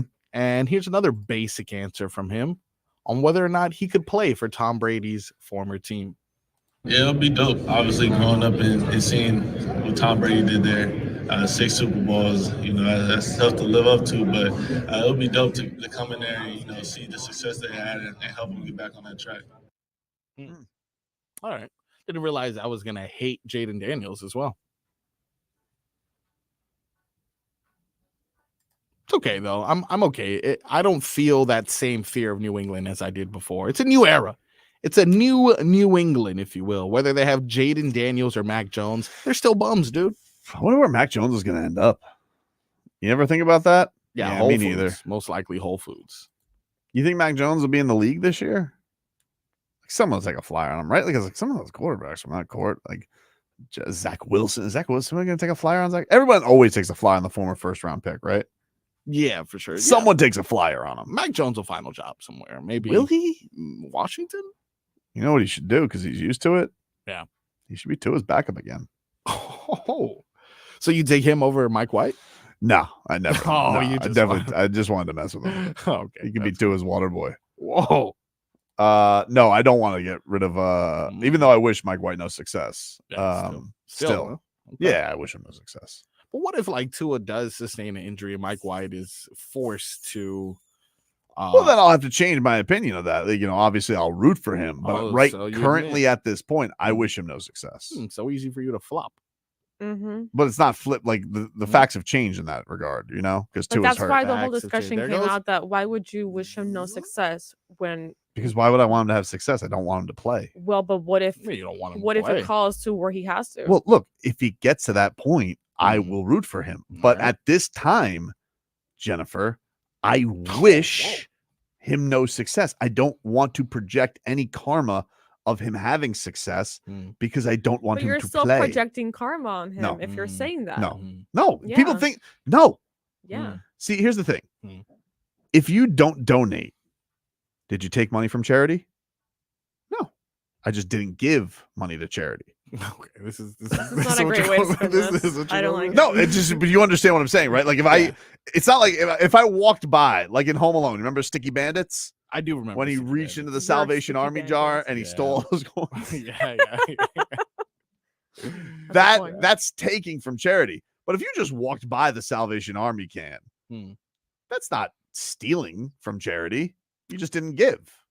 Okay, so let me just review your day today. I just want you to. I don't want like you to it. relive the He's things had you a said today. weird day. Let's start with number 1. Anyone can beat up Mike Tyson. Didn't say that. Anyone With could knock out anyone Mike with Tyson. pillow. Yeah, with pillow hands. Pillow That's hands. right. Literally the opposite Yeah. of what I said. Okay. The second thing you said was Drew Smith crossing up Michael Jordan. I did say that. I did say that Alondis Williams and Drew Smith, healthy, of course, Drew Smith. Yeah. Could beat Michael Jordan 101 today. Yeah, that's another thing you said. And then now let's top things off with, I believe you just said, don't ever donate to charity. I think It's not what I said. All I said. That's not what I said. He said, "Don't worry if you don't I donate." said Yeah. not You're not doing donating anything. to No big. charity is not the same as taking from charity. So no biggie. if I wish Mike White no success, I'm not wishing him poor success. Like you're saying I would get out there and be like, boo, Mike White's out there. No. I'd be like, great, Mike White's out there. I guess I'll root for him. But I didn't wish for this. him. I didn't wish for this to happen. You gotta specify whenever you say these things. Yeah, Do I I? need, do. I I need feel to like I'm say- being clear. Because if you don't specify, karma everywhere will listen. That's I don't right. think it The will. vibes will listen. I don't think so. Yeah. I think if you say from now on, you got to say, I wish Mike White no success, The universe is listening to you, Tobin. except in the event that for some reason he's flustered into being the starting quarterback. In that case, then the facts have changed and I root for him. That's what you need to say from now on. I think everybody knows what the fine print is, though. Like, is that I No, think what's no. unsaid The is universe understood. laughs back at you. Does it? okay? Yes, the it universe, does. hey, the universe is watching too. Be careful. I wish Washington was watching. Look how he just very quick with the little low blows, like trying to sneak his way out. never saw it coming. Different universe. Marcos, I'm sorry. I don't know what happened. pick a side. I apologize. It's crazy. You know what he is? He's a fence liar over there. He's about to be a flip flopper with you. I'm more of a line dancer, you know. You can dance the line, a couple, you know. Stop it. It's a fine Better line. hope you're not a flying frog, because that's close to the bird. You know what that means for you? Curtains. On the right. Wait, what are you doing? What is this? Archery. Is that how you took him out? You took him out with a crossbow? I don't know. That's impressive, actually. Man. Rough. RVA Richie says, friends don't let friends snort Celsius. This is the only explanation for the things that you've said today, sir.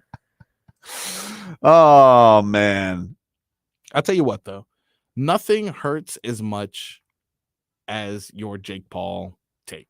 Everything else that you said today. Michael Venom Page agreed kind of with me. insulting. No, Michael, he agreed with me. No, He just said he was scared he didn't want. And why is he scared? because he admires his experience. Yes, Like we do. exactly. We all admire. You guys can listen for yourself. Michael Venom Page. He joins us next. This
Oh, let's go out to the Toyota of Hollywood guest line. Shop hundreds of Toyotas indoors in one of America's largest showrooms at Toyota of Hollywood on 441 between Hollywood and Sheridan.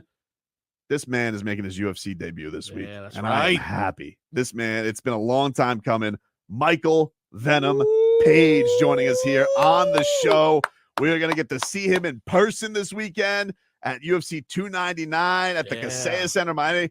MVP, thanks for joining us, man. Appreciate you. No problem, man. Thank you for having me. Much appreciated. Michael, look, we're going to get to your fight in just a second, but obviously the news of today, Jake Paul versus Mike Tyson. People are very mad at me today because I think Jake Paul's going to beat him, and it's not because he's not Iron Mike. He's 58 before the fight happens, and I'm worried about him. I don't want him to do this. What do you think? I had seen the same thing this morning, and in my head, I was hoping that it was like a bit of a I don't know, marketing strategy to just they're gonna be doing like random games or something, not an actual fight. But if they are actually having a fight, yeah, you know what, even seeing Mike Tyson recently even with his training and stuff, he still looks unbelievable. He still looks great. It's just not the same, and I don't know why people keep feeding Jake these historical names to just destroy. And it obviously looks great for him. But for me, I don't like it at all. I prefer, I'm not going against Jake at all. He's found a place that he seems to love, but find some other influencers to fight and do that. Or, there are going to be some fighters that will cross over. We've been seeing that. But the legends, such as Mike, man, I don't want to see it. I don't want to see it. The thing is, I hang around with a lot of boxing fans around this building, and people, the guy who's hosting before, he loves Mike Tyson. I'm like, listen, I already went through this with Anderson Silva. It annoyed me that he beat him. I was like, this. I've already been through this of seeing Jake Paul because he gets a guy who's older and takes advantage of it, and it's a genius thing to do. But I think he plays on those emotions. It's a crazy promotion game that he does. Yeah, no, and that's what I'm saying. He's exceptional at marketing and PR, and like you say, just pushing himself out there, and he seems to just dangle all of these different vines everywhere. There's fishing lines everywhere, and he's just capturing a load of big fish. But yeah, for me, it's more a case of I don't want to see Mike Tyson be hurt in any way due to his age, just for a gimmick fight. You know what I mean? For sure. And it's just not. It just wouldn't be a good look to have any form of pictures of Mike Tyson, fought like on the floor and Jake Paul standing over him. And again, it's no disrespect to Mike Tyson, as in like I don't believe he could win because anything can happen. But it just means that anything can happen means that could also be a picture that we end up seeing. So I just wouldn't want to see that. MVP, so excited that you are in the UFC, man. I loved watching you in Bellator for years, but I think as Michael Chandler will tell you, this does feel like a different stage. How excited are you that this is finally happening come Saturday night down here in Miami? Yeah, he's definitely not wrong at all. Coming over, you don't really understand the difference until you experience it. I tapped into it a little bit in years and years ago. My teammate Jimmy Warhead was fighting in Germany, and I was in his corner. And yeah, I was even then I was pretty wild with how organized and just the amount of people on the ground level that are getting stuff done for you. But I feel like they've just gotten better since then. And yeah, experiencing this time around, seriously blown away. People are talking to me. I'm like, what, you guys do that for us as well? Oh, you guys do that? Oh, it's mad. It's mad. So I definitely feel like I'm in the right place. I'm just eager to showcase my skills on Saturday. You are like a video game in there. You seem like you're playing at a different level than everybody else. Are there any nerves? Like, do you have any nerves because you've been fighting for a very long time? But like you said, the different stages, does that make you nervous at all? Have you had to go through any of that this week? You know what? No, not at all, really. When I get closer to the fight, I have this same feeling I have even in the gym. And I don't like to call it nerves because it's a feeling and we associate it to the word nerves. And a lot of people can use it negatively. Or use it, or kind of it works against them. I'm excited. And the reason I say it happens in the gym is because I always have the same thing my coach will be like, guys, pad up now. We're going to do some sparring. And I need to go to the bathroom. Like, I just straight away, the second he says it, I was fine 2 seconds before. Then he's like, pad up. And all of a sudden, I need to run to the bathroom. And it just feels like my body is excited. It's like, okay, let's just get everything out. So there's no problem. So we can, we can go to work. And I perform the same. I'd say 90% of the time I perform exactly the same way. And I think that's the good thing about me is that my consistency in there of being myself, of being that kind of showman. It's not something that I'm having to try hard to do. It's just me. So yeah, I'm just looking forward to it. I'm excited more than I can say nerves. Nerves are not really a word for me. Was there ever a time where you were gonna fight and the routine did not happen and you brought it to the cage? Like, was there ever a time where like the tradition did not go through and you had to think about, oh, I may still have to go in the midst of the fight?